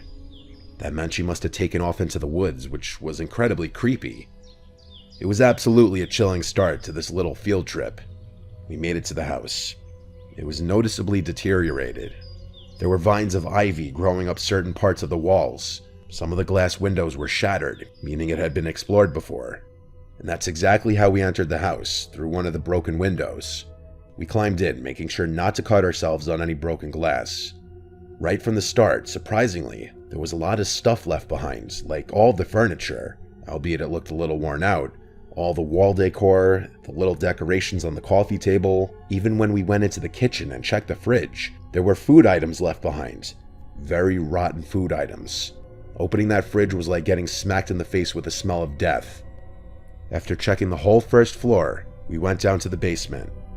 The basement, like the first floor, was still completely furnished, although down here was a lot messier. There were a ton of things like loose sheets of paper and garbage spread out on the floor. The carpet was a faded blue color. There was a little bit of light that came into the room through the windows at the top of the walls. And then we heard a noise from upstairs.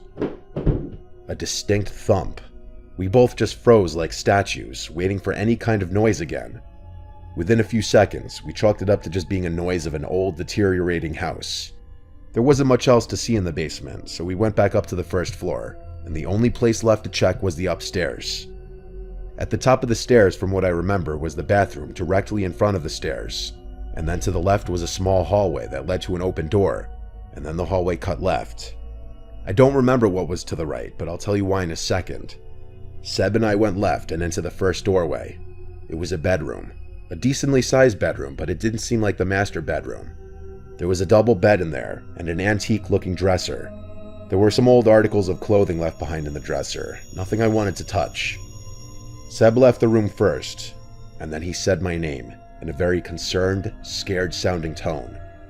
I looked up at him, and he was looking down the hall. I stepped into the hall, and saw what he was looking at. It was that woman from earlier, standing in front of the bed in another bedroom at the end of the short hallway. She was still smiling like before. She opened her mouth and said, "Do you want to see what's behind my back?" My brother screamed, "Fuck you," and he pushed me to start running. We both made a beeline for the front door and sprinted to the outside. I couldn't help but look back at the house, at the upstairs windows, expecting her to be at one of them, but she wasn't. I also just had to make sure she wasn't chasing after us. We kept running until we were out of sight from the house, and then we kept running some more, even though my cardio sucked and I was out of breath. When we finally made it back to the car, I gagged, trying to throw up from exhaustion. We got in the car and Seb drove us home. The whole ride, we couldn't stop theorizing what it was that just happened. We said it might have been some loony woman off her meds or escaped from a mental facility or something. Maybe she was living in that abandoned house. But even explaining all of that away, the big question is, what did she have behind her back? And was she holding it that whole time she was walking behind us? So many questions that will never be answered.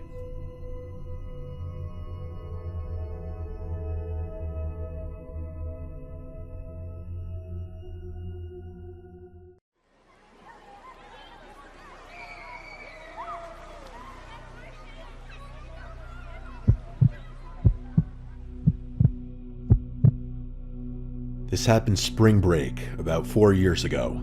My girlfriend Anissa wanted to do something low-key. She'd been talking about a cabin trip for months, just somewhere to disappear for a few days with no obligations. Her brother Hunter was on break from school and was staying with us at the time anyway, so he came too. I found a place online. It was pretty deep in the woods, which was the point, and it was cheaper than it had any right to be. I remember thinking that briefly, and then not thinking about it again. We got there Friday night around dinner time. The place felt genuinely cut off. You couldn't see the road you'd driven on from the front porch, which I actually liked at the time. There was an outbuilding off to the side of the property, like a large shed which was padlocked. Hunter played with the lock for a second and said it looked new, like it had been swapped out recently. I said it was probably just the owner keeping equipment in there. We didn't really think much of it. It was getting dark, so we went inside and immediately started making dinner. That first night was fine. We had a few drinks on the porch and went to bed pretty early. I can't remember exactly when, but it started lightly raining at some point. The woods were really loud, which was a major surprise, at least to me. It was this constant wall of insects and frogs, and something about it was actually really calming. I do want to mention that at some point before falling asleep that night, I heard something bigger moving around out there, although I figured it was just a deer. I fell asleep not long after that. What woke me up was a sound like something hitting the side of the cabin. I don't know what time it was exactly, let's just say 2. I froze there in bed for a minute, wondering if what I heard was just part of my dream or not. Right when I was about to try falling back asleep, I heard another thump which sounded identical to the first one. I rolled over to see if Anissa was awake, but she wasn't. So it was up to me to investigate. I really didn't want to, but if there was a bear poking around out there, it would have been better to know about it than to not know. So I reluctantly got out of bed and grabbed one of our flashlights. I didn't want to go outside, but the outdoor visibility through the cabin windows was limited. Despite that, I noticed what appeared to be footsteps on the ground near the outbuilding, which was incredibly alarming. Those footprints could not have been ours because none of us had been outside the cabin after the rain had started, at least not to my knowledge. I reasoned that it was possible Hunter had gone out there without me realizing, so I figured I'd ask him in the morning. Still, I was pretty confident that he wouldn't have done that, which made the situation all the more eerie. The footprints didn't look like an animal's, although they were too far away to tell for sure, and if I had been unwilling to go outside earlier, there was absolutely no chance I was doing so after seeing what I saw. I made sure the place was locked up and went back to sleep. Unfortunately, the night was far from over. I woke up a few hours later to knocking on the front door, which is one of the most terrifying things I can imagine waking up to. Hearing that knocking meant there was a stranger out there, which actually got my heart going a little bit. It was just so late. I couldn't think of a good reason why someone would be knocking on a cabin door in the middle of nowhere at 4 a.m. The knocking woke up Anissa, who was about 10 times more scared than I was. I had to do something. So I walked over to the door. Before I could even announce myself, the person on the other side said he was a forest ranger and that there'd been some kind of incident in the area and he needed to do a welfare check. I paused a bit before responding, mostly out of fear, but it was obvious he already knew I was there. I told him we were all good and didn't need to be checked up on, saying I just wanted to get back to sleep. I thought that would do the trick, because he paused for a little while before saying anything. But then, instead of leaving, he said he'd need to ask us a few questions. I was instantly suspicious, and I was almost fully confident the person on the other side of the door was not any kind of law enforcement. At that point, Hunter had woken up too and was standing behind me. I whispered to him to call the police, saying I'd stall the guy at the door. I went back and forth with him, giving him nothing answers without telegraphing my suspicion. After a little back and forth, Hunter walked up to me and whispered that the police said no rangers had been dispatched to the area. That's what I suspected, but hearing Hunter actually vocalize it made my heart rate kick up again. I was scared and downright panicking at that point. It was 4 a.m. We were truly in the middle of nowhere, and some guy was banging on the door pretending to be a ranger. I don't know how, but it felt like the person on the porch could sense my fear, because he raised his voice and started banging on the door a little harder. I told the person I wasn't going to open up and I wasn't going to answer any questions, which only seemed to anger him. He started demanding I open the door, threatening to kick it down and telling me I'd be arrested for failure to comply. That's when Anissa screamed at him to go the fuck away, which only made things worse. He started kicking the door, and when it didn't give, he stomped around the cabin. I yelled at Anissa to go lock herself in the bathroom, which she did. Hunter and I grabbed some knives from the kitchen and just kind of tracked the guy's sounds around the cabin. I was beyond terrified, but I had no choice but to prepare for a fight. This guy meant us harm. This guy was trying to break into our cabin and kill us. Before I could react, one of the windows shattered into a million pieces. That guy had thrown a rock through it. I was ready for him to jump through, but he didn't. It was the tensest moment of my life. After what felt like forever, with Hunter and me just staring at a broken window, I heard police sirens approaching. I'll fast forward through this next part. The police searched the area, but miraculously, they couldn't find the guy. Hunter was furious. He was practically yelling at the officers that the freak had been on the property less than a minute before they arrived, so he had to be close by still. The officers said there was nothing they could do, and advised us to just pack up and leave.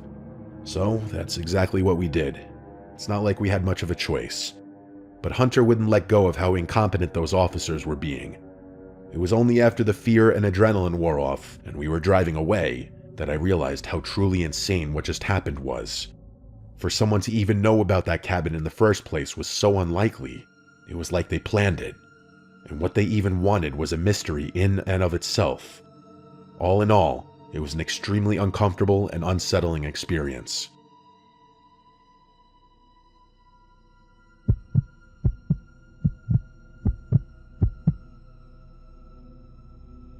This happened back in 2016 when I was a senior in college.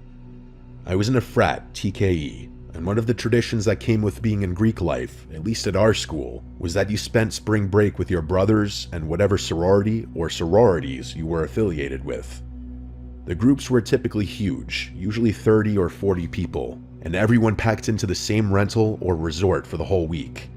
I won't say it was the most wholesome experience you could have in your early 20s, but I also won't pretend I didn't have a ridiculous amount of fun doing it. That particular year, the plan was Acapulco. I don't remember whose idea it was originally, but within a few weeks, we had something like 40 people booked at this resort on the Pacific coast. The main character in this story isn't actually me, it's my buddy Sahil. I'm gonna try putting this as nicely as possible. He was the kind of person who, no matter what situation you put him in, was gonna find a way to make it louder and more complicated than it needed to be. I say that with total affection, because Sahil was genuinely one of the best people I knew in college. He just had absolutely zero self-preservation instincts and no impulse control, which was especially problematic because he was incredibly impulsive. We were maybe 3 or 4 days into the trip when a group of us decided to go to the local clubs. It was a great time, right up until Sahil, true to form, started scanning the room looking for someone who could get him something. Let's just say, stronger than whatever was in his glass. I'm not going to bother spelling things out, but it shouldn't be too hard to connect the dots here. It was a terrible idea. We were in a foreign country in a city with a reputation that wasn't exactly clean. Plus, nobody in our group spoke any Spanish. I told him to drop it. A couple of the other guys said the same thing, and Sahil said he would. But I knew he wouldn't. I had been through his shit too many times. We kept an eye on him for a while, but the place was genuinely enormous, and after a while, we kind of stopped tracking where he was. He was a grown-ass man. I wasn't about to waste my night babysitting him. I figured he was somewhere in the crowd. Sahil disappearing into a crowd was not unusual. I went about my night with my other friends, and it was a great time. Sahil never turned up though, which I found stranger and stranger the later it got. I don't remember what triggered it, but one second we were all drinking and partying, having a good time, and the next, we were all frantically trying to contact Sahil. He wasn't answering anyone's text messages, and when we called his phone, it went straight to voicemail, meaning it was dead. That wasn't good. Sahil may have been a crazy dude, but he was an organizational freak. He wouldn't just let his phone die like that. After a little while longer, we made the call to leave. Odds were he was back at the resort, and we'd find him passed out in his bed. The sidewalk outside was a mess of people trying to get cabs all at once, so a few of us walked about a block and a half before pulling out phones to call a driver. It was probably around 1 in the morning, so we're just standing there waiting on a driver, when who do we see but Sahil, stumbling towards us out of the darkness. We ran up to him, and it was immediately obvious that something seriously bad happened. He was a complete wreck. His shirt was torn almost fully off, and his face was completely swollen, not to mention the fact that he was limping. We got him into the car and back to the resort. A couple guys kept asking him what happened, and he kept saying he'd explain later. It wasn't until we were back in one of the rooms that he finally started talking. Here's what he told us. He found a guy near the bar, the short Mexican guy who didn't speak much English. He had a friend with him who was supposedly doing the translating. Sahil made it clear what he was looking for, and the guy understood. Sahil told us he was reluctant right away because something felt off about the translator specifically, but he couldn't put his finger on what. Then the short guy pulled out a small sample and offered it to him right there, and Sahil tried it. He said it was good, and that's kind of where his judgment evaporated. After that, the short guy said he couldn't do business inside the club and told Sahil to come outside with him. Sahil knew he shouldn't have gone, but he went anyway, which, I mean, what do you even say to that? They walked out a side exit, and there was a car waiting just outside the door. Before Sahil really understood what was happening, they were already pulling him into the back seat. They drove. He said it felt like maybe 15 or 20 minutes, but he was panicking and not exactly thinking straight, so he honestly wasn't sure. What he was sure about was that they went rummaging through his pockets the second the car started moving. They robbed him, and when he tried to resist, they beat him senseless. They destroyed his phone and stripped him of everything of value. What saved him was that at some point during the drive, one of the guys asked him why there were so many Americans in the city right now, and Sahil, without really thinking about it, explained that he was there on spring break with dozens of other students from the same university who were all staying at the same resort. He had no idea at the time that he was essentially talking his way out of being killed or trafficked. The two guys went back and forth in Spanish for a while after that. Then the car pulled over and they threw him out. He landed on some random road he didn't recognize and just started walking. He didn't know where he was, so he had no choice but to just walk in the direction he thought the car had driven, and and by some miracle, it turned out to be the correct decision. I really don't know what would have happened to him had he not run into us, or if he had left the club 20 minutes sooner. We debated calling the police for about 3 seconds before unanimously deciding that was probably the worst idea for everyone involved, Sahil included. Besides the guys in our immediate group, nobody at the resort ever found out what happened.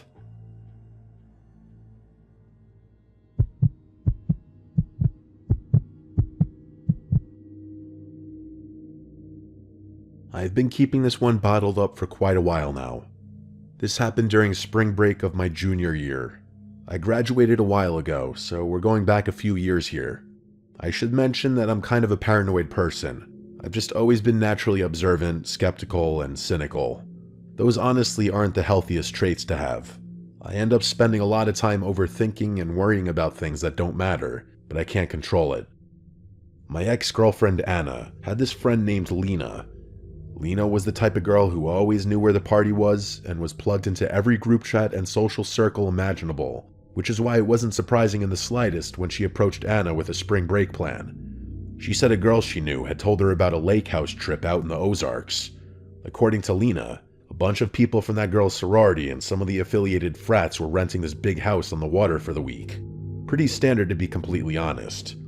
I wasn't exactly the spring break type, but Anna really wanted to go, and I didn't have a reason not to, so I figured what the hell.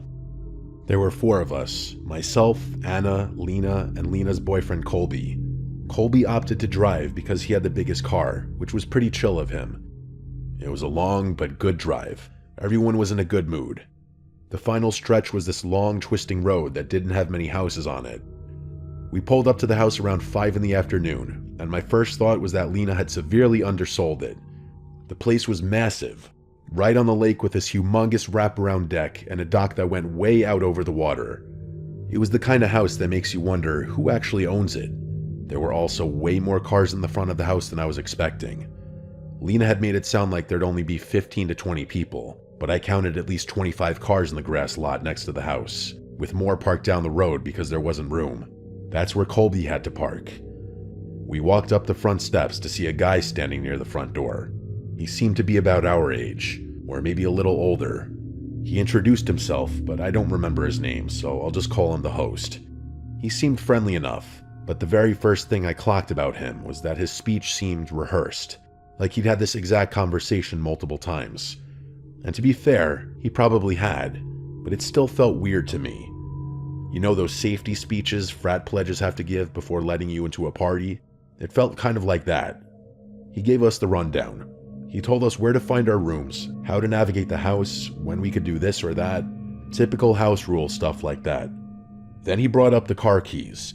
He said the roads around the lake were narrow and dangerous at night, especially after people had been drinking. He told us it was a liability thing and that they were collecting everyone's keys at the door. He had this whole little speech about it. Colby sort of shrugged it before handing his keys over. The host made a big show about thanking Colby for playing by the rules, which I thought was kind of obnoxious. Then, he opened the door and let us in. I made a mental note of what he was doing with the car keys, and I was pleasantly surprised to see a big bowl of other car keys on the table in the foyer. The host tossed Colby's keys into the bowl and told us to have fun before stepping back outside and closing the door. We went and found our room, which had 2 double beds and a tiny balcony that overlooked the water. We put our stuff away and went back downstairs. Lena was really eager to find her friends, so we followed her. It didn't take long to figure out where the main lounge was.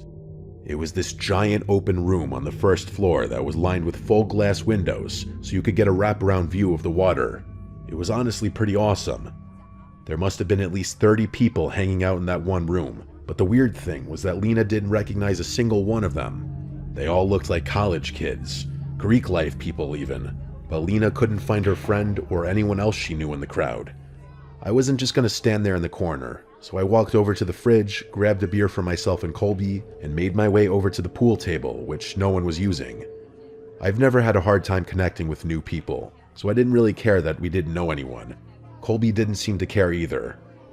We played pool, talked, drank, and just enjoyed the vibe. Our girlfriends came over a little later and told us Lena's friend wasn't answering her phone. They seemed overly concerned about it, but Colby and I told them it was fine, and it was fine. I'm not gonna lie, the first night was actually really fun. Colby and I socialized with a bunch of people who were all really dope. Anna and Lena got along with the girls, and there seemed to be an unlimited supply of alcohol and games. There was one thing that was nagging at me despite all the fun I was having.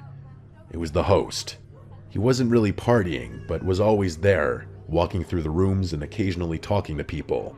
My first thought was that he was enjoying some slightly bolder substances in some back room with a select few people, but I felt like that was unlikely because I never saw a drink in his hand.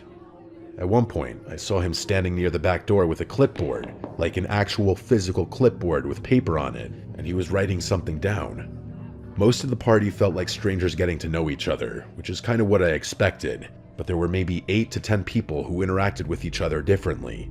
At first, I just thought a big portion of the group already knew each other, but I couldn't help but notice that some of the people who seemed familiar with each other introduced themselves during games and whatnot. As more time passed, I also realized that the 4 of us weren't merging with some bigger group that all knew each other, but rather the whole group was split into a bunch of smaller groups like ours. Besides those 10 or so people, no one knew anyone beyond the people they had pulled up with. I mentioned it to Anna, and she said I was overthinking things, which was probably true. She was also pretty wasted at that point, so I wasn't going to complicate things. Lena's friend never showed up that first night. The next morning, I woke up earlier than everyone else.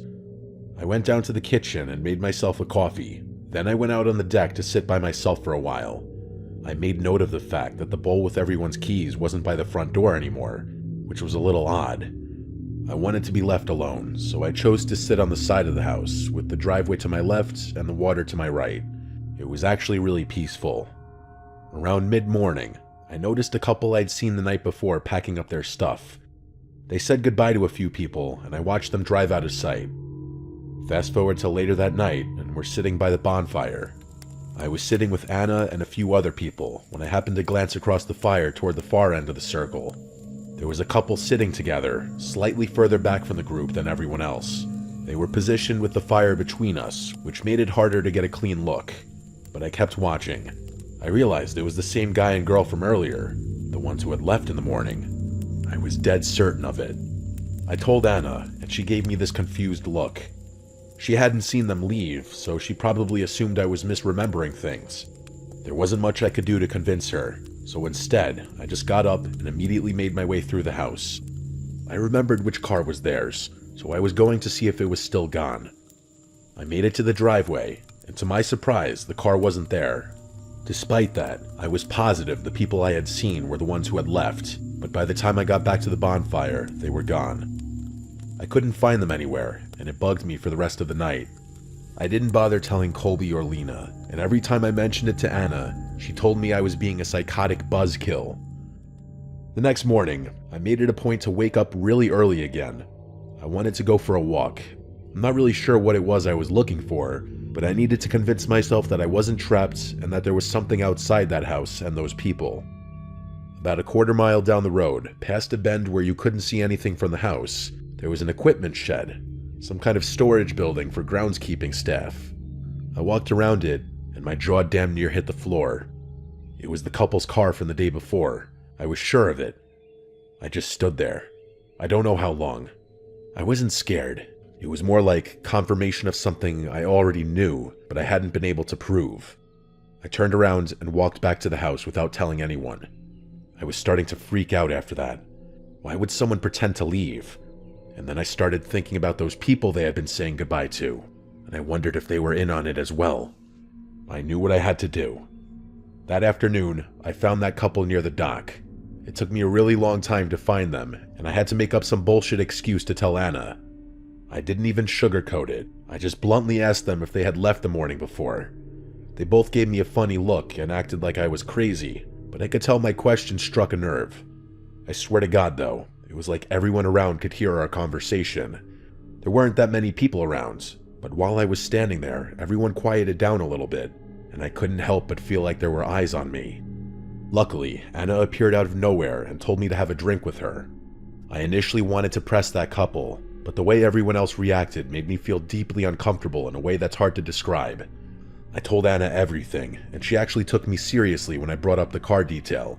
Then she went on to tell me that she had picked up on some weird stuff herself, like some of the girls having almost identical backstories and stuff like that.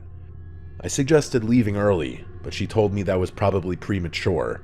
Either way, the bad feeling I had gotten the first day was getting worse and worse. By the time I woke up the next morning, I made the decision that we were leaving.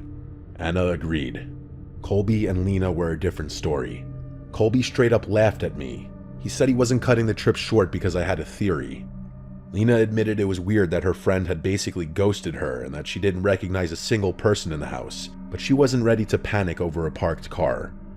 We argued about it for a little, and I was actually stunned by how stubborn they were both being. It's not like Anna and I could have left on our own. We needed Colby's car. We ended up compromising, and the plan was to stay one final night. I was cool with that until we went downstairs for breakfast. Every single set of eyes was on me. I felt it and I didn't like it. It wasn't obvious, and I tried convincing myself I was just having a paranoid freakout, but people were definitely looking at me. A lot of people, which I found incredibly off-putting because most of the people that were looking at me hadn't even been part of the group that had seen me question that couple.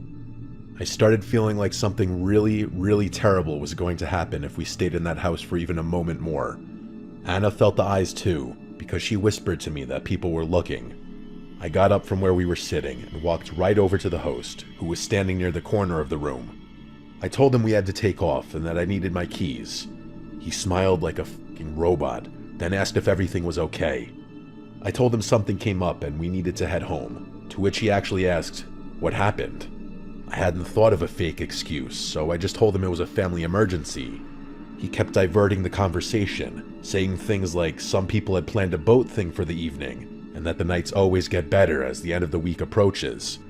He was doing everything he could to get me to stay, all while still smiling at me like a freak. I didn't care. I told him again that I needed the keys. I cannot verbally explain how awful that feeling was. There was a room full of at least 20 people, and every single one of them was staring at me. The host didn't respond, and his Mr. Charming Guy act was gone. He wasn't smiling anymore. He gave this blank, dead-eyed look that creeped me out. Some random girl who was sitting nearby broke the silence by saying, "That's not a good idea." I turned around to look at her, and she was scowling at me. I didn't know what to say. I looked across the room and saw Anna, Lena, and Colby, and they all looked horrified. The host finally said, "Okay, fine," or something like that, and told me to follow him inside. I saw Anna getting up to follow me, but when he saw her move, he put his hand out and said no in a loud, aggressive way that genuinely startled me. It was almost violent. He told me that only I was to follow him, so that's what I did. He led me through a maze of hallways before we reached a room with everyone's keys hanging on hooks. He didn't even ask me which set was mine. He just picked them out because he clearly already knew. I thought he was going to attack me or withhold the keys, but he handed them to me. Then he said, "You're making a mistake." I didn't give a shit. As soon as I had the keys in my hand, I made my way back over to my group. When I got back to that main room, the music was back on and people were laughing and talking again, like nothing had happened. It was freaky. Anna, Colby, and Lena were in the same spot, and I told them we were going. We were packed and out of there in 10 minutes. The entire time, I felt like someone was going to try and stop us, but no one did. As Colby started driving off, I looked back at the house to see the most unsettling thing yet. There were about a dozen people standing on the deck, watching us leave. They were standing in a line, not talking, and it was very obvious they were watching us. I noticed a couple more people looking through the windows, which pretty much confirmed what I had been suspecting all along. There was something up with that f***ing house. For the rest of the break, Lena tried getting in touch with a girl who had supposedly organized the trip. She called and texted and tried every platform she could think of, but got absolutely nothing back. She was starting to think something had actually happened to her. It wasn't until we were back at school that Lena finally tracked the girl down. This is honestly the craziest part of the story. It turned out that her phone had been stolen about 2 weeks before spring break. She had gotten a new number but hadn't told everyone yet. The person who told Lena about the plan wasn't her friend. It was some stranger. Not a single message came from her. We talked about going to the police, but none of us could articulate what crime had actually been committed against us. We went to a party, it was weird, nobody technically did anything. But it was off to the point where I felt like one more night of that would have had some kind of consequence, one that I can't even imagine. This is something I'll never stop thinking about, mostly because it's such a mystery, and the more you think about it, the less it makes sense.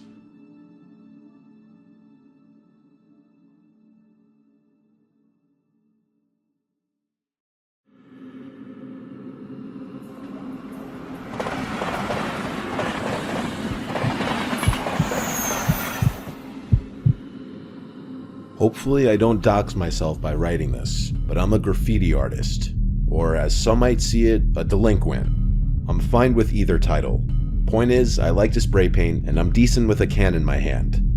The tagging community is atrocious. People aren't friendly, and there's no respect between artists. Because of this, I've adopted a much more inconspicuous routine. I like tagging up quieter spots, where my art likely won't be seen by other artists or the general public.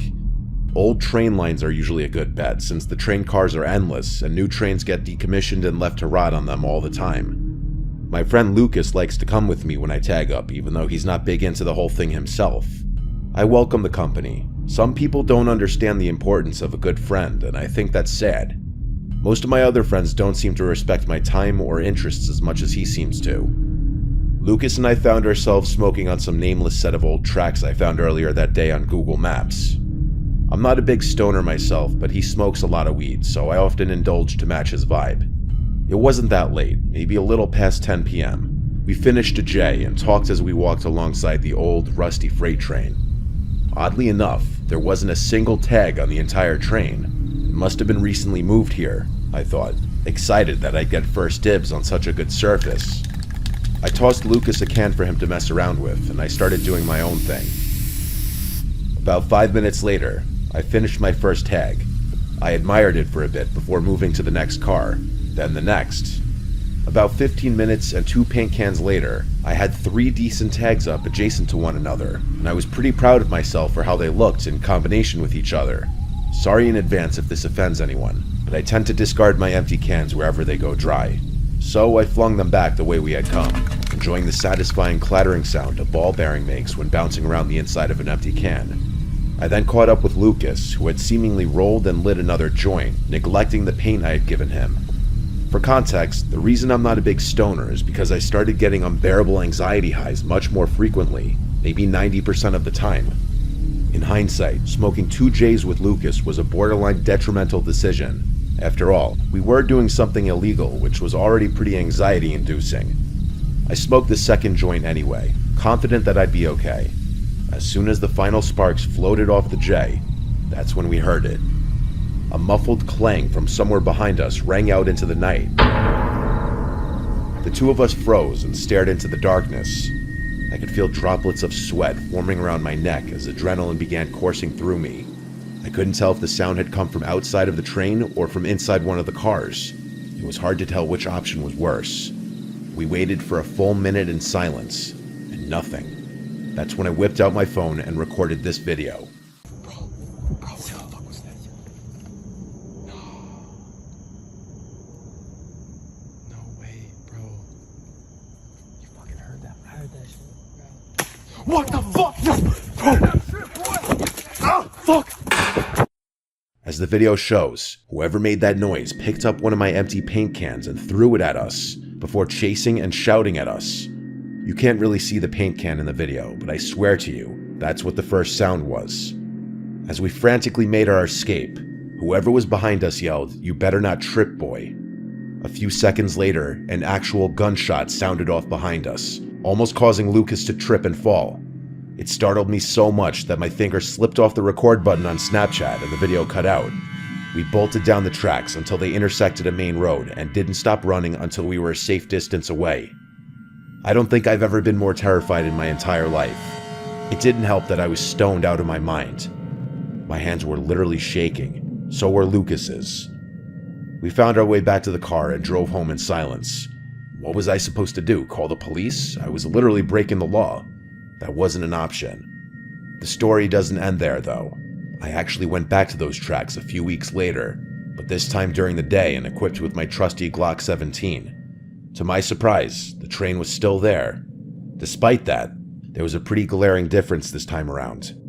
In the 3 spots where my tags had previously been were now ugly blotches of red paint. Someone had deliberately covered my work. Quietly, I kept investigating and eventually came to a train car with its door wide open. I took a look inside, and it was bizarre. The train car was completely empty, except for a chair in the direct center and what looked like ropes and chains scattered about. Some of the ropes were wrapped around the legs of the chair, and others were just lying on the floor. The weirdest part was the smell, though. The whole car smelled like bleach. If you closed your eyes, you would have guessed you were in a cleaning supply closet. I can't overstate the smell, though. It literally smelled like the whole train car had been doused in bleach. I went to take a picture of the scene when I thought I heard a metal clang somewhere further down the train. I could have imagined it, but I wasn't taking any chances. That was enough for me. I was out of there as quickly as I had come. I've told so many people this story, and none of them could rationalize that psycho's actions in a way that makes sense. I doubt a homeless person would be able to get their hands on a gun, but I can't fathom why someone other than a homeless person would respond so aggressively, and why they decided to cover up my tags is another mystery. I think the most disturbing aspect of this whole thing was the chair in the middle of the train car. I really want to go back to those tracks just to take a picture of what I saw, but I haven't worked up the courage to. I have no idea if whoever was there that night was really shooting to kill us or just trying to scare us, but sometimes, late at night, when it's just me and my thoughts, I can still hear that shot ringing in my ears.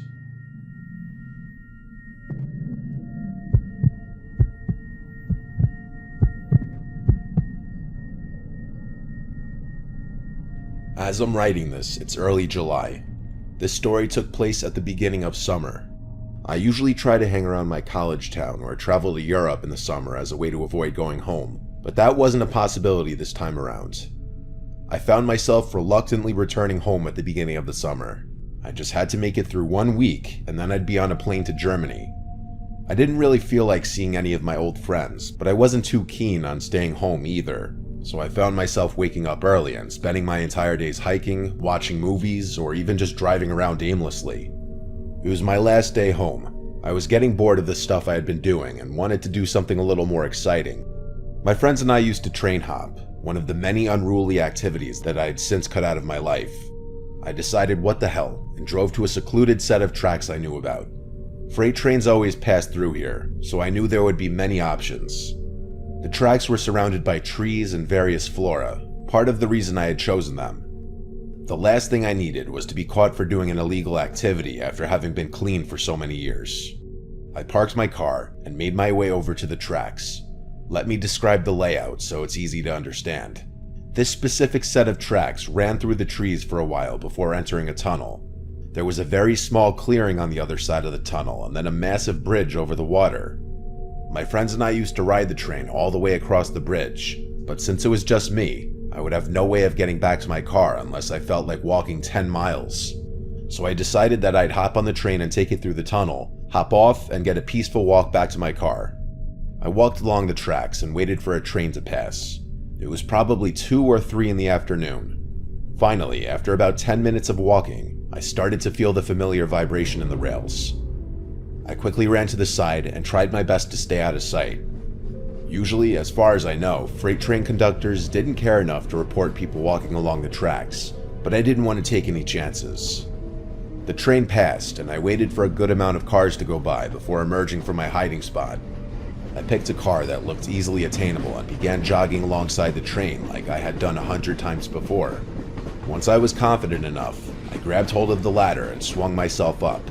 It was pretty easy. The train wasn't traveling very quickly. As my part of the train was about to enter the tunnel, I saw a strange flash of light from up ahead. I assumed it was a spark from the train or something, but truth be told, I had never seen anything like it before. I hoped there wasn't an errant wire or something dangerous in the tunnel, but it was too late to hop off. The train started picking up speed since the tunnel was perfectly straight, and I closed my eyes as the adrenaline rush started coming on. Just then, I felt a hand reach out from the darkness and literally grab my leg.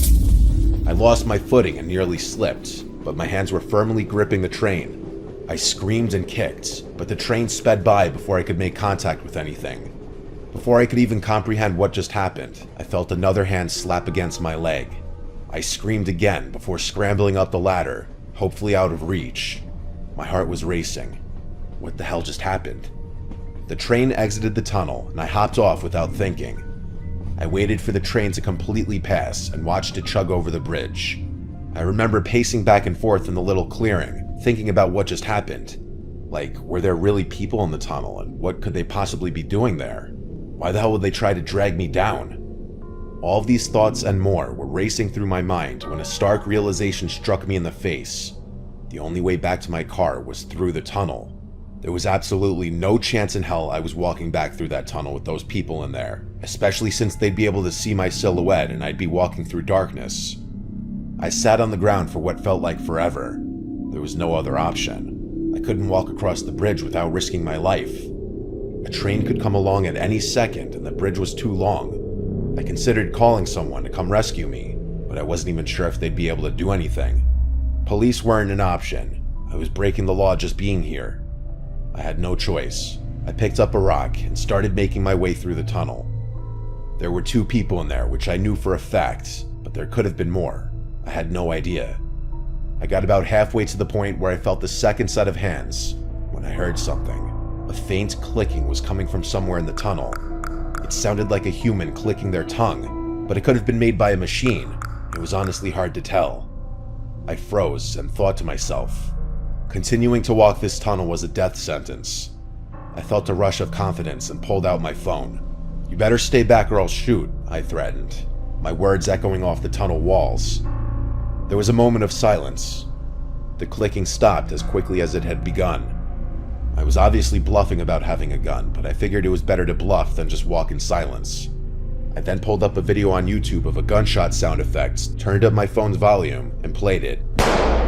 It was honestly louder than I was expecting, and with the echo of the tunnel, I prayed to God that whoever was in there bought it. Without waiting another second, I sprinted full speed into the darkness, bracing myself for a fight. I didn't stop running until I had reached the other side. By some miracle, no one tried to grab me. After making it out of the tunnel, I looked back. There was another flash from deep in the tunnel. This time, though, it subsided long enough for me to clearly see 2 silhouettes standing on the tracks facing me. That was it for me. I turned to leave, but as I was jogging away, the nastiest screech I've ever heard emanated from the tunnel. It sounded barbaric, definitely human, but far from normal. I don't plan on ever train hopping again.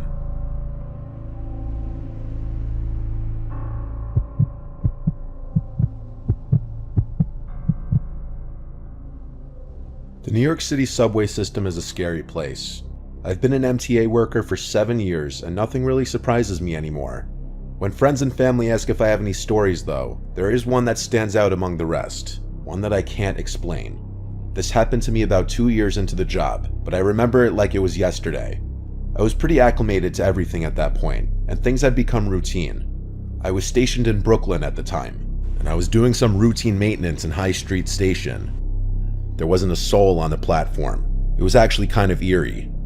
You're used to these subway stations overflowing with people, so seeing them empty and almost deserted looking was a strange adjustment to make. I hadn't seen a person on the platform in hours, and it was dead silent except for the buzz of the lights and the occasional passing train. Out of nowhere, I heard a clang from somewhere down the track. It startled me so badly that I dropped my mop in shock. The sound wasn't something I was used to hearing. The best way I could describe it to you is that sound that a rock would make if it had been dropped on a metal rail. I stopped what I was doing and looked into the tunnel, listening for other noises. After a while, I concluded that whatever I heard had either been caused by an animal or a falling piece of cement. After all, these stations were pretty old. I went back to work, not thinking too much about the sound. About 10 minutes later, the same sound shook me from my concentration, only this time it was probably about twice as loud. This time, I actually became a little concerned, dare I say scared. Was it really possible that 2 chunks of the ceiling had fallen in the span of 10 minutes? I put down my supplies and walked over to the tunnel entrance, trying to be quiet. I peered into the darkness and couldn't really see anything. I debated whether or not it was a good idea to call out into the tunnel, and ultimately decided against it. I still figured it was nothing, but after the initial fear had worn off, I was more confused than anything. I kept trying to think of things that could make it sound like that, not once, but twice. It was especially bizarre since the second sound was louder. I tried to keep my mind off the sounds and went back to work, finding a good rhythm again. I was almost done with my work on this platform and was pleased that I'd get to leave this weird station soon. As I was wrapping things up, I heard something that gave me the chills. A child's voice called out for help from inside the tunnel, and he sounded like he was in distress. I instantly stopped what I was doing and made my way over to the edge of the platform. I hesitated for a few seconds before deciding that a child in anguish wasn't something my moral conscience would allow me to ignore. I walked down the steps leading onto the tracks and waited for my eyes to adjust to the darkness. I shouted into the tunnel, asking that kid if he was okay. No response. That's weird, I thought, starting to feel nervous about this encounter. Just then, the kid's voice rang out again, repeating his call for help. I yelled back, asking him if he could hear me. He responded yes, and I asked where specifically he was. There was a brief moment of silence before he just said, "In front of you. Just keep walking." I really didn't want to, but couldn't just leave some helpless kid all alone on those tracks. It was dangerous. I began walking forward when something dawned on me. I yelled into the darkness one more time, this time asking the kid what was wrong. An uncomfortable pause again before the kid responded, "Just keep walking." I didn't like that. This whole thing was off. My eyes finally adjusted to the darkness, and I was able to slightly make out what was in front of me. There actually was what looked like the shadow of a kid just up the tracks, but there was something else that almost made me scream in fear. Another shadow, this one much taller, obviously an adult. My blood ran cold, and I stopped in place. This wasn't happening to me. As slowly as I could, I turned around and made my way back to the platform. Luckily, I wasn't chased on the way back. The kid shouted, "Wait, where are you going?" once I reached the platform, but I wasn't sticking around another second. I made my way up the stairs and called the police as soon as I got cell service. I told them everything, and police were swarming the platform in a matter of minutes. I waited to see what they turned up. After about 20 minutes of searching, they did find something chilling. There was a single kid's shoe just lying in the tunnel, which the police hypothesized could have signified a struggle. After hours more of searching and scouring every available database for missing children, we were told we'd receive a call if anything ever came up. It was concluded that whoever had been down there, though, had hidden somewhere in the tunnels. I have no idea what to think of this experience. This is the best theory I can come up with. Some psycho kidnapped a child and forced him to yell for help in an attempt to lure some unsuspecting Good Samaritan into a trap. Or hell, maybe it's their own kid who they're raising to also be a psycho. I can't think of any other reasonable explanation besides this one, but if I'm right, I can only imagine what that kid must be going through.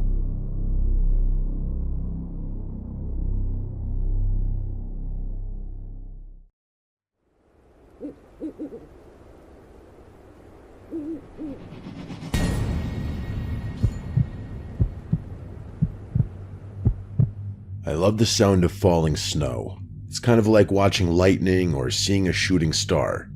It's just one of those unique things you have no control over that doesn't always present itself, but when it does, it's a treat. I'm not really the hiking type, but when it's snowing out, I just can't help myself. We've all got those irresistible cravings. This happened during one of those snowy nights. I live in a woodsy area. It's not really in the woods per se, but it's close enough. If I wanted to access an expansive, dense forest, I'd only have to drive a few minutes. I didn't have any major obligations the next day, so it was either a Friday or Saturday. Probably a Saturday because I remember being slightly hungover from going out the previous night. It also wasn't supposed to snow that night, which I remember specifically because I have a habit of checking the weather obsessively during the winter months. I was sitting in my room reading a book when it just started snowing. Abruptly, as if someone had just casually flipped a switch. I didn't even notice it at first, but by the time I realized what was going on, there was already a considerable amount of snow on the ground. Without thinking too much, I instantly knew what I wanted to do. Take a snow walk, so that's what I did. The spot I drove to is pretty secluded for the most part. It's a local hiking trail that usually doesn't see that much traffic. I stepped out, admired the snowfall for a few seconds, and started walking. I didn't really have a defined plan in my mind. My only objective was to get deeper into the woods so I could more fully appreciate the snow. After about 20 minutes of walking, I was finally satisfied with how far I'd gone. But then, the literal moment I stopped to appreciate the snow, I heard something. Something that definitely didn't belong there. It was a child's voice. It took me a few moments to even process what I heard. Just as I was telling myself my mind was playing tricks on me, I heard it again. The sound of a little boy yelling, "Hi." I know that sounds pretty benign, but it was just so freaky in the moment. It was quite literally the last thing I was expecting to hear out there, all alone in those woods. The other unsettling thing about it was that I couldn't really tell where the voice had come from. It sounded like it could have come from a number of different directions, if that makes any sense. I whipped my head around, but there was no one there. I kept looking around frantically, but there was no one in sight. Just as I was about to head back to my car, I heard the voice again. It was definitely a little boy's voice, only this time, he said, "Up here, silly." Without even processing how freaky of a thing that is to say, I instinctively looked up, and there he was. There was a little boy who looked to be around 9 years old just sitting on a tree branch in a tree not too far away. It was the most bizarre thing. The boy was clearly bundled up for the cold, but how he managed to climb that tree, I had no idea. The lowest branch to the ground was at least 20 feet off the ground. Strangely, seeing him kind of calmed me down a little. It was almost like I had been afraid of not knowing where he was, as opposed to him being there. I walked over to the tree he was sitting on, keeping my eyes on him the entire time. He was smiling this really wide grin that reminded me of the expression someone who hadn't learned to smile yet would make. My sense of security started disappearing the more I looked around, though. For starters, there wasn't a single footprint around the tree he was sitting in, meaning he had climbed up there before it had started snowing, meaning he had been sitting in that tree for at least 45 minutes. And that's not even mentioning the fact that he figured out a way to climb that thing in the first place. Like I said, it would have been exceedingly difficult to do so, even if you had climbing experience. The tree was perfectly straight. He would have had to shimmy up 20 feet. He waved at me, and I didn't waste a second. I asked him how he got up there, and he told me it was a secret. Then he just went back to smiling that awful grin. I didn't know what to do. This kid clearly didn't belong out there, and I felt compelled to do something. But what was I supposed to do? Try and climb the tree to get him down? Before I could think of something to say, he stood up straight on the branch he had been sitting on and said, "Watch this." Then without warning, he leaned back and fell.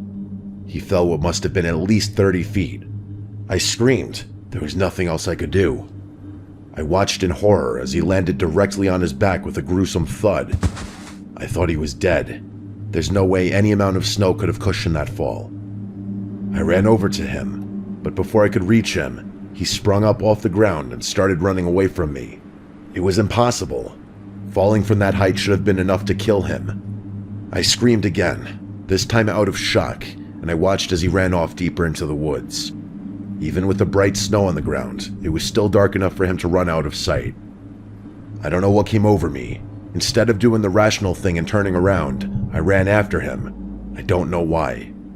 I know myself. If a situation like that were to arise again, I'd turn around 99 times out of 10. But I guess this was just that one time. That's the only explanation I can come up with.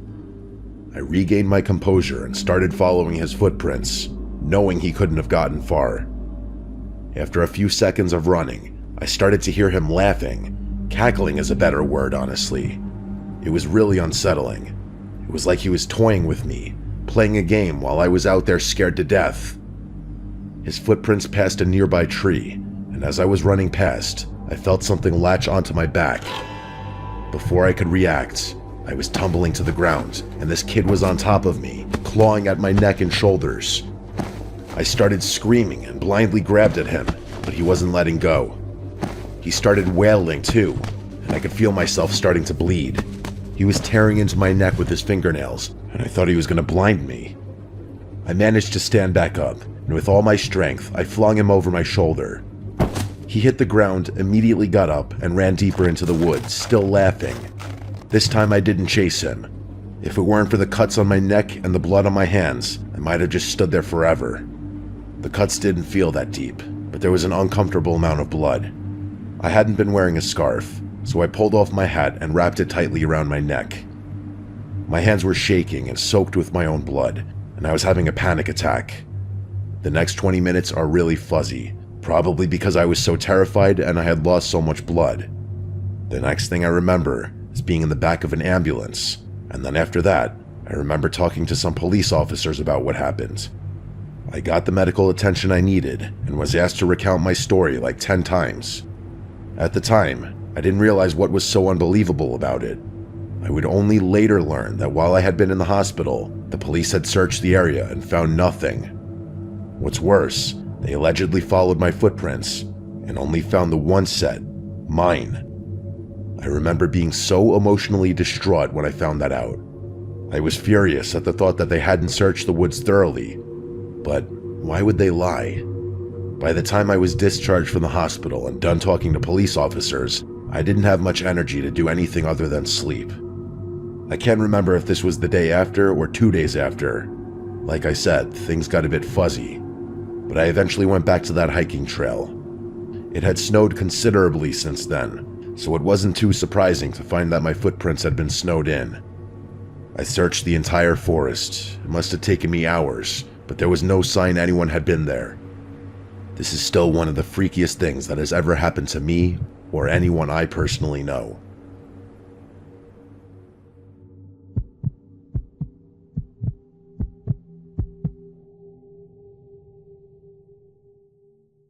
This happened over winter break my sophomore year of college. I was 19 and had the house to myself for a little under 2 weeks. During the second week, a massive snowstorm hit.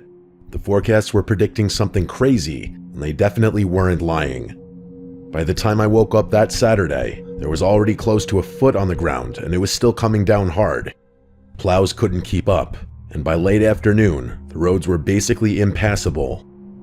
I should mention that my neighborhood isn't your typical suburban setup. The houses are pretty spread out, and there's a lot of wooded areas between properties.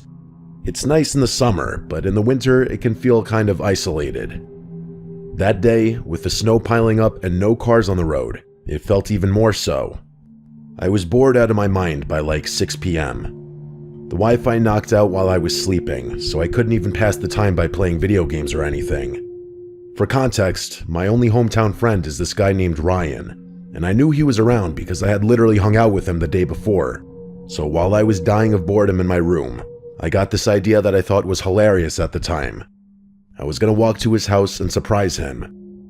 The roads were undrivable, sure, but I figured I could make it on foot. It was only about 1.5 miles, maybe a little more. I'd walked further than that plenty of times. Looking back, it was a pretty stupid idea, but I was 19 and bored and thought it would be funny to just show up on his doorstep covered in snow. The first part of the walk was actually kind of nice. The snow had stopped falling by then, and everything was covered in this thick white blanket. The streetlights made everything glow, and it was weirdly peaceful.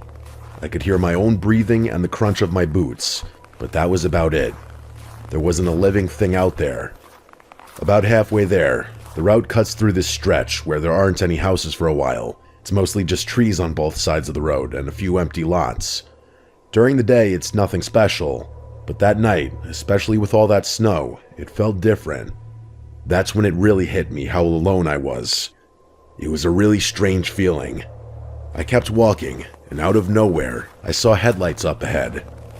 The lights were pretty far off, but they were coming from the direction I was headed. I stopped walking and watched them get closer.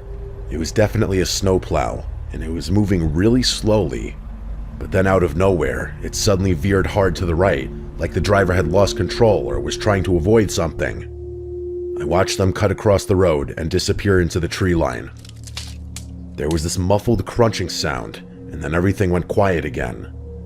My first thought was that someone had just crashed, so I started running toward where I'd seen the lights go off the road. The snow was deep, and I couldn't move that fast. But the only thing on my mind was the thought that someone was hurt and needed help. It took me a few minutes to reach the spot. I could see where the vehicle had gone off the road, so I followed the tire tracks until I found it. The scene looked exactly as I predicted. A snowplow with its front end crumpled and smashed into a tree. Its headlights were still on and the engine was still running. I ran up to the driver's side, preparing myself to have to lift someone through the snow, but when I got to the window and looked inside, there was no one there.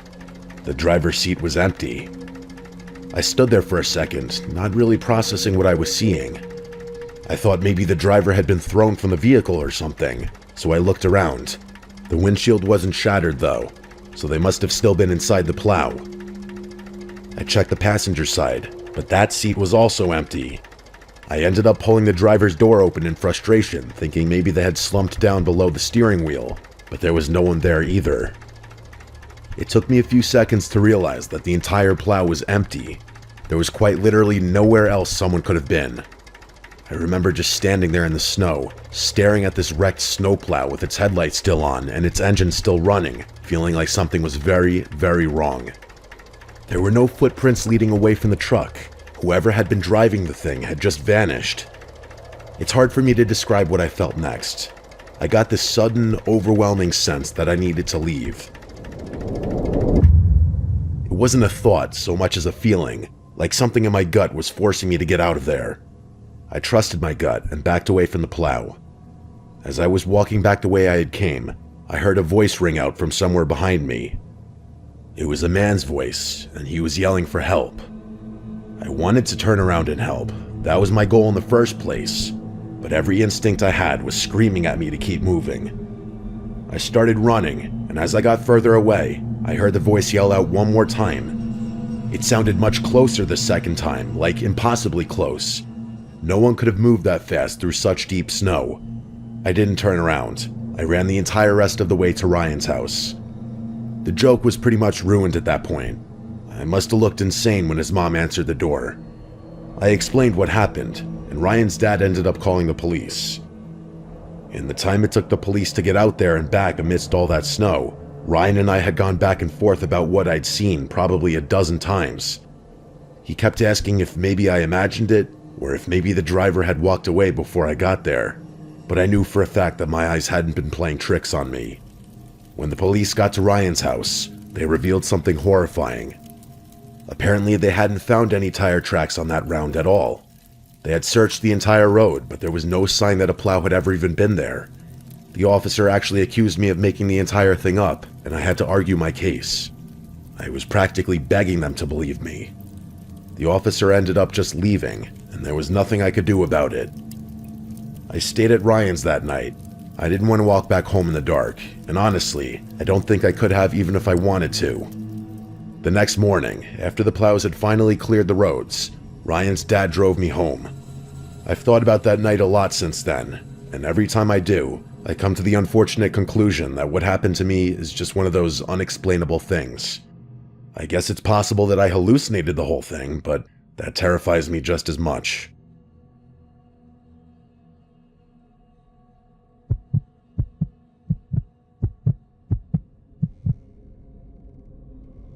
I'm Sebastian, and I go by Sebi. This happened back when I was a sophomore in high school, about 7 years ago now. I went to a private school in a nearby city, which meant I had to commute on public transportation every day. Train in the morning, train in the afternoon. It sounds tedious, but honestly, I didn't mind it. Most of my friends lived in the same general area, so we'd all ride together, and it became this social thing where we'd just hang out and talk during the commute. One of the hidden benefits of private school, honestly, getting people accustomed to commuting early in life. I was a runner back then, track in the spring, cross country in the fall. During the off-season, I'd catch the train right after school let out around 3, and it would be pretty empty, usually just the same group of high schoolers heading home. But during the season, practice wouldn't wrap up until after 5:30, which meant by the time I got on the train, it was packed with commuters heading back to the suburbs after work. Luckily, my two best friends Charles and James also ran track and lived on the same train line, so I wasn't completely alone during those late rides. One night after track practice, it started snowstorming the moment our train left the station. It was midwinter, so night is definitely the right term, even though it wasn't even 6 yet. And snowstorm is also the right term because it went from 0 to full-on blizzard in like 5 minutes.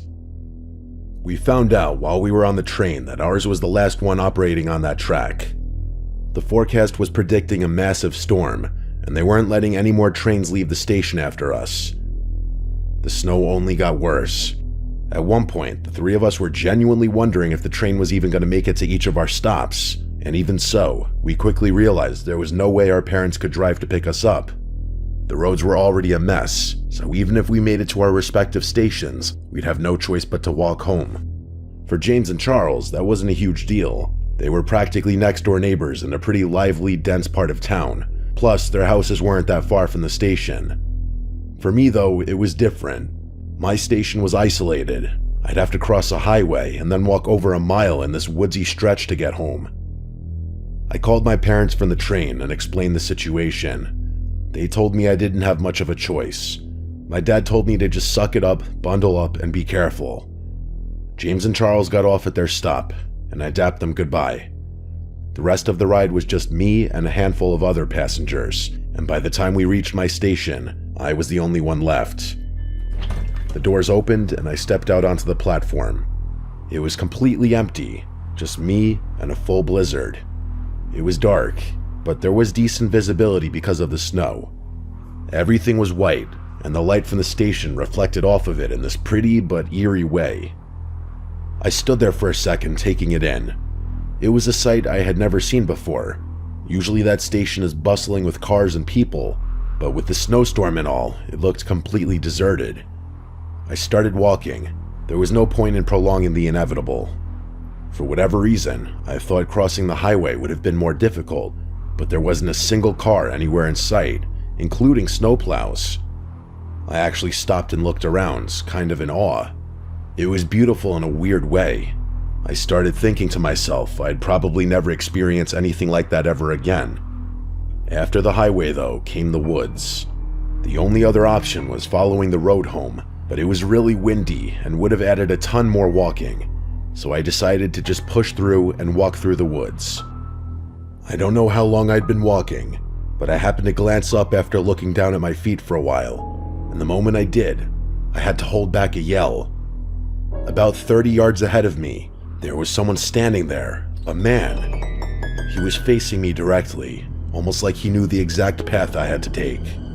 At first, my brain couldn't process what I was seeing, because he wasn't dressed for the weather at all. He was wearing a short-sleeved shirt and shorts in the middle of a blizzard, and to make things worse, his face was twisted in this deranged smile. I didn't move. I just stood there watching him, waiting to see what he was going to do. My mind was racing, trying to come up with some explanation, but the shock of the situation was too much for me to handle. I couldn't think or move, and in one abrupt motion, he went from smiling and standing still to screaming and charging at me. It was literal horror unfolding right in front of me. I snapped out of my haze and began running as fast as I could back the way I came, screaming for help even though I knew no one was out there. I couldn't move that fast with all the snow, and I felt him closing the gap with every second that passed. The chase felt like it lasted forever. It was probably 5 minutes, but it felt like an hour. I finally broke out of the woods and hit the road, and only then did I turn around. He was gone, and that didn't make me feel much better though. I felt physically sick. I followed the road home, and the whole time I kept thinking about my footprints, about how they were quite literally the only tracks in the snow. If that guy wanted to follow me home, it would have been the easiest thing in the world. When I finally got to my house, my parents were relieved. That is, until I told them what had happened in the woods. My dad wanted to go out and look for the guy, but my mom wouldn't let him. Several hours went by without incident. Eventually, my parents went to sleep. I pretended like everything was fine, but I was still freaking out internally. I couldn't get the image of his deranged smile out of my head. And the way he had been screaming was just so unnatural. And the more I thought about it, the more insane the whole thing felt. He had literally been wearing short sleeves. How had he not frozen to death out there? I was making myself crazy, so I forced myself to stop thinking about it and just go to sleep. But of course, I couldn't fall asleep. It was like I was in that 30-second shock after waking up from a nightmare, only instead of 30 seconds, it was several hours. That's the best way I can describe how I was feeling. At one point, I heard a tree branch rattle my bedroom window, which startled me out of bed. I went over to the window to see if I could dislodge it somehow. I pulled back the curtain and literally dropped to the floor, yelling. It was him, that guy from earlier. He was right there, inches from my window, only now I could see him clearly. His skin was purple, like he was freezing to death, and he was bald with this patchy gray beard. My dad burst into the room and just barely saw that guy through the window before he took off. My dad went to go run out in the snow, but my mom stopped him and convinced him to call the police instead, which he did. With all the snow on the grounds, it took the police forever to get to our house. By the time they did, that guy was long gone. My dad didn't care though. The police could have easily tracked his footprints in the snow, which is what I was expecting them to do. But once the officers realized the tracks led into the woods behind our house, they told us they couldn't just go tramping through the woods in the middle of the night. My dad got furious. He got in one of the officers' faces and almost made it physical. In the end, the officers literally left without doing a thing. Nothing ever came of it. The police never bothered to follow up, and I never saw that man again. For all I know, he froze to death somewhere behind my house. But for weeks after that, I was terrified to be in my own home. I still have absolutely no idea how to explain what happened.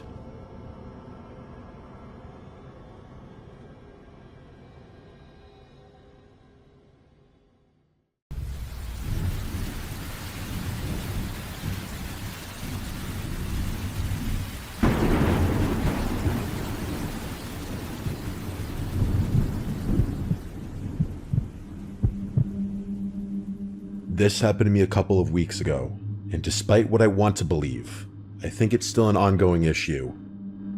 I don't exactly live in the woods, but my house is on the outskirts of what I'd call a nature-filled suburb. Lots of trees, wildlife, and that sort of thing.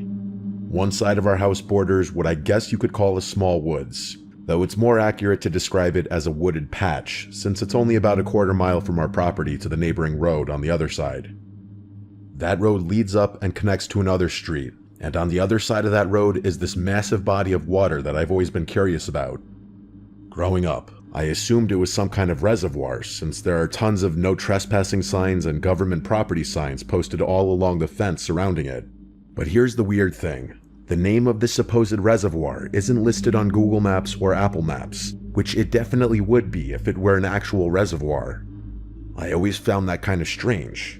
I've looked it up multiple times over the years and never found any official information on it, but its presence has definitely been an interesting topic of conversation among my siblings and I.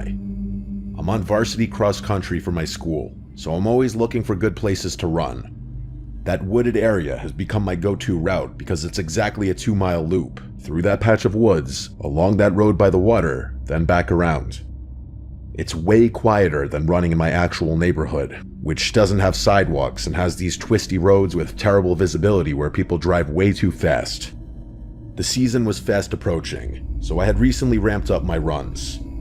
The day everything went down, I could have sworn I heard some rustling behind me as I was making my way back through the woods after my run, but I figured it was probably just an animal. Fast forward to that night. During the summer, I always sleep with my windows open. I love the sounds of nature at night, especially when it rains. And boy, did it rain that night. A few hours after getting back home, a massive thunderstorm erupted out of nowhere. It was glorious. I was lying in bed, listening to the rain and thunder, when I started drifting off. That's when I heard something that definitely wasn't part of the storm. It was soft at first, but it didn't go away. It was this soft sobbing or crying sound, and the more I listened, the more it sounded like it was coming from right beneath my bedroom window, and the more distinctly human it sounded. As if there was any doubt as to whether the sound could have been the result of the storm, a soft female voice cut through the raindrops. It said, clear as day, "Can you help me? I'm cold." I've never moved so fast in my life. It was like my primal instincts took over before fear could freeze me in place. I burst out of bed, ran to the front door, and sprinted around the side of the house toward my bedroom window. The rain was pelting so hard I was soaked within seconds, but I didn't care. I needed to do something. As scary as hearing that voice was, it had never occurred to me that something sinister was going on. My only thought was that someone was genuinely in danger, and as soon as I turned the corner, there she was. Huddled right underneath my window was a woman wearing white clothing, maybe a nightgown or a dress, and she was crouching like she was trying to stay under the small overhang of my window. I approached her cautiously and asked if she needed help. The whole situation felt like a fever dream, but then things went from 0 to 100 in a matter of seconds. As soon as she noticed me, she sprang up and rushes straight at me with a surge of energy I hadn't expected. Without much time to react, I braced myself for contact, but mid-stride, she seemed to hesitate. Maybe she noticed how tall I am, I can't say for sure. But instead of engaging me, she deviated from her collision course and veered off towards the woods. I stood there in shock as she disappeared into the darkness, running impossibly fast for someone with no shoes on. I didn't follow her. I immediately went back inside, still dripping from head to toe, and I woke my dad up. When I told him what happened, he was just as freaked out as I was. We went around and made sure every door and window in the house was locked. We talked about calling the police, but it was already after midnight, and we figured that by the time they showed up, the woman would be long gone. Plus, searching those woods in a thunderstorm seemed like it would be pointless and potentially dangerous for whoever had to do it, if they even agreed to. So we decided to just deal with it in the morning if necessary. I managed to fall back asleep eventually, and the next couple of days were completely normal. My dad and I chalked the whole thing up to one of two potential explanations: a homeless person looking for shelter, or someone who was mid-mental break. But what happened that night wasn't the end of the ordeal. In fact, it was more like the beginning. Maybe a week after the initial incident, I was going on one of my usual runs. As I was making my way up to the connecting road, I happened to glance through the barbed wire fence at the water. To my surprise, there was actually movement down by the water's edge. I stopped running and looked more closely. There, sitting on the water's edge with her feet dangling in, was a woman. I froze in complete terror. I mean, how was she even there? The fence around that property doesn't have any holes that I've ever seen, and it's topped with barbed wire, not to mention the fact that it's like 10 feet tall to begin with. I must have made some kind of noise. Maybe I gasped or something, because even though I was pretty far away, she suddenly turned her head and looked directly at me. In that moment, there was no doubt in my mind that she was the same woman who had been underneath my bedroom window during that thunderstorm. The moment she saw me, she got up and ran toward the fence with this completely crazed look in her eyes. She pressed her face right against the chain link and just stood there smiling at me, and it was not a normal smile, I'm telling you.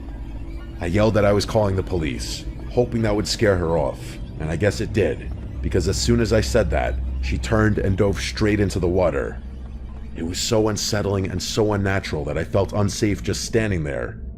I called 911 immediately and tried to explain the situation. I tried to keep her in sight, but she swam out of view before the police showed up. When they finally did, they took my statement and said they'd investigate the area. They told me to go about my day normally, which I was kind of shocked by. I haven't seen her again since then, but I've started hearing noises outside my bedroom window at night. Not crying like the first time, but just general sounds of someone moving out there. It's making me really paranoid, and I just know something else is going to happen. I've actually been reluctant to go running because I don't want to run into her again. I get that she's probably psychotic and probably followed me home after a run one day, but what remains the biggest mystery to me is how she ended up on the other side of the fence. My sister and I have spent hours looking for a way in there. I'm telling you, it's impossible.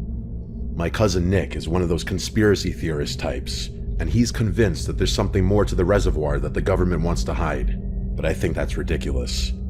Still, I've never felt more unsettled than my own home.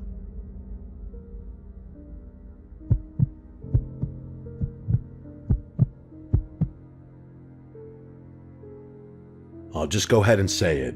I'm a middle-aged man in a failed marriage. My wife and I fight over everything. I can't really remember what my wife and I were fighting about this time. Probably something stupid. I ended up storming out of the house, something that happens all too often. Usually I just get a hotel room in a situation like this, but I didn't want her chasing after me, so I decided on a different option. I own a piece of property in the middle of nowhere that I've been meaning to repurpose. I think it used to be a shooting range or something like that. I honestly don't know. The previous owner died, and his estate just wanted to get rid of it. The building itself is this weird concrete block structure with a few warehouse-type rooms downstairs and an office area upstairs. It's actually pretty big, despite being only a few rooms. I figured I'd spend the night there. There was no way she'd be able to find me. I drove the 20 minutes through the increasingly desolate roads, and about halfway there, I noticed dark clouds building up. By the time I got there, I could hear thunder rumbling in the distance. I parked in what used to be a parking lot just as the first drops of rain started falling. I keep a spare set of keys hidden behind a loose piece of siding, which I was able to locate pretty easily. By the time I got settled, the storm had really picked up. The building has metal roofing, and the rain was coming down hard enough that it sounded like someone was dumping gravel on the roof. There's a decently comfortable cot in what I assume used to be the office on the second floor. That's where I'd be sleeping. Once I got settled, I finally felt some peace for the first time in weeks, despite the storm outside. Actually, the sound of the rain was kind of soothing. It made the place feel completely cut off from the world.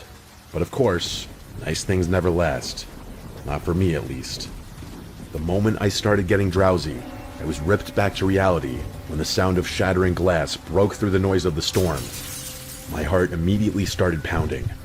I lay there for maybe 30 seconds, listening over the drumming of rain on the metal roof, trying to figure out what direction the sound had come from. I keep a hunting rifle in one of the adjacent rooms there, mostly so my wife doesn't know I own it. So I grabbed it as quietly as I could and started making my way down the stairs.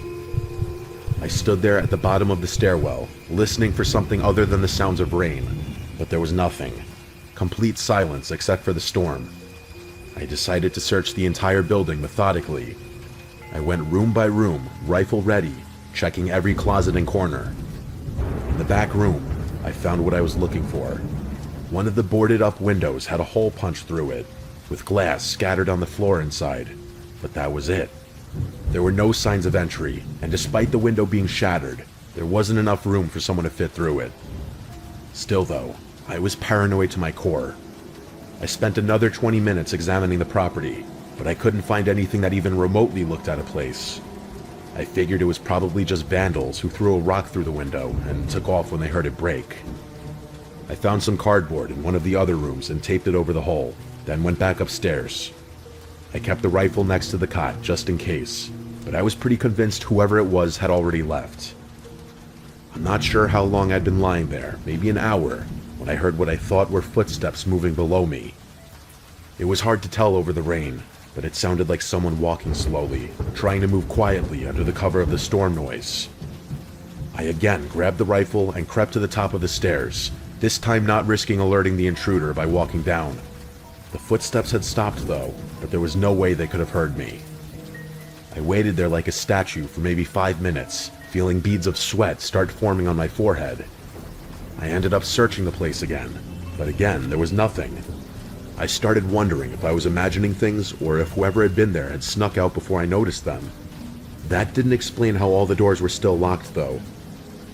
This time, I went outside into the pouring rain and searched the perimeter with my phone's flashlight.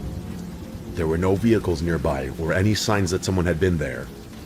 It was starting to freak me out. Part of me wished I'd find something just to assure myself I wasn't going crazy. I went back upstairs and tried to rationalize what I heard. Between the rain on the metal roof and the general creaking that old buildings do during storms, there were a dozen explanations for sounds that might seem like footsteps. I tried to focus on getting some sleep, telling myself I was being paranoid, but that wasn't the end of it. Before I could even settle in again, I heard what sounded like furniture being dragged across the floor below me. This was different, not something that could be explained by the storm. The unmistakable sound of something heavy being pushed or pulled across concrete is not something a storm could create, not in a million years. This time I didn't hesitate. I grabbed the rifle and stormed downstairs, flipping on every light switch I could find. I was getting angry now, which was probably better than being scared. I yelled out into the darkness that I wasn't messing around, that I was armed, and that I wasn't afraid to defend myself or my property. My voice echoed through the empty rooms, and then died away into silence. Nothing had been moved and no one answered me. You might be wondering why I didn't call the police at that point. It was partly because I wasn't sure what I'd tell them, but mostly because the property isn't completely up to code, and that's putting it generously. The last thing I needed was to bring official attention to the place, but standing there in that empty building, rifle in hand, yelling into the darkness, something suddenly shifted. In an instant, my frustrated anger transformed into pure, cold fear. It was more than just a changing attitude. It was like something icy washed over me. I could feel it, and every instinct I had was screaming at me to get as far away from that place as possible. I don't know what triggered it exactly, but I knew I had to leave. I quickly gathered my things, returned the rifle to its hiding place, and turned off all the lights. The storm was still raging outside, but I didn't care. I locked up the building and drove back home through the worst of the weather. It's been a little while since that happened, but I plan to go back in a few days, or whenever I have time, really. I want to go back and investigate. Maybe install some kind of security system to see if anything's actually happening there, or if it was just my imagination. As far as what actually happened that night, I have no idea. Either someone was actually there and was able to hide from me, or I'm starting to lose my mind. I don't know which is scarier, and I really don't want to think about any kind of third possibility, because that scares me even more.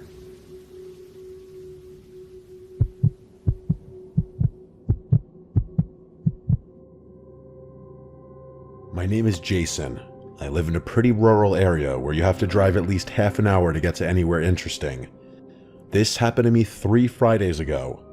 My buddy Leo and I had driven out to this house party a few towns over. It wasn't a big banger or anything, just one of those chill gatherings where people hang out in someone's backyard playing beer pong and listening to music. A little college-y, to be honest, but there's not much to do around my neck of the woods if I'm being real. I was the DD that night, so I'd been nursing the same beer for like 3 hours while Leo was doing his usual thing, getting progressively louder and more philosophical as the night went on. He was pretty plastered by the time we left around 1 a.m., which was funny up until I realized I'd become his de facto babysitter. After finally dragging him away from the girl he was flirting with, I ushered him into my car to make the 20-something minute drive back home. The weather had gotten pretty nasty while we were at the party though.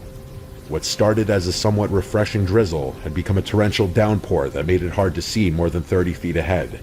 I had to slow down to like 30 on roads I'd normally tear through at like 60.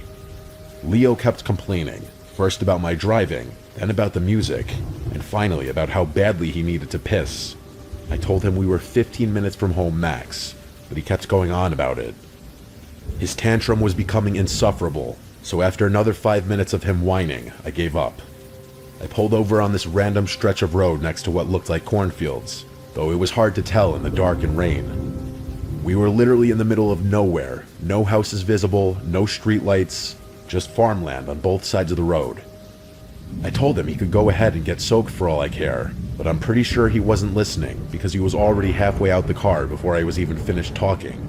He practically fell out of the passenger seat and stumbled off toward the field, disappearing within seconds. The rain was coming down hard enough that I could barely see him once he got 10 feet away. The literal moment he staggered out of sight, I remember I had an umbrella in my back seat. I sat there for a minute with the engine running, but then figured I might as well take advantage of the stop too. So I grabbed my umbrella, locked the door out of habit, and walked off in the opposite direction from where Leo had gone. I found a spot maybe 20 yards from the car, right at the edge of where the gravel met the crops. As I was standing there, I could have sworn I heard something rustling back near the car, something other than the deafening sounds of the storm. Without altering my stance, I looked back over my shoulder toward the car, but didn't see anything. I had the keys in my pocket and knew I locked the car, so I didn't think much of it. I finished up and headed back, surprised to find that Leo wasn't standing by the car yet. A few minutes passed, then 5, then another 5. Still no Leo though. I was getting pissed. What should have been a quick 20-minute drive home was turning into this whole 45-minute ordeal, and I had to be up early the next morning. I was about to honk the horn when I saw movement in the side mirror. Leo was sprinting toward the passenger door, and even through the rain and darkness, I could tell something was wrong. The second he got in, before he even had the door closed, he was screaming at me to drive. As if some kind of survival instinct activated in me, I pulled out of there as fast as I could, but with the rain and all, it wasn't like I could speed. Leo started explaining that while he was doing his business, he saw what he thought was me somewhere to his right. The person started walking deeper into the field, and Leo, in his drunk logic, thought I was messing with him, or maybe that I was drunker than I'd let on, so he followed. He said he followed for a while, not entirely sure what I was doing and too drunk to analyze the situation properly. Eventually, the figure turned around, and Leo realized it definitely wasn't me. He said he couldn't make out any details in the darkness, but it was clearly someone else. The whole explanation took maybe 30 seconds, but before he could even finish talking,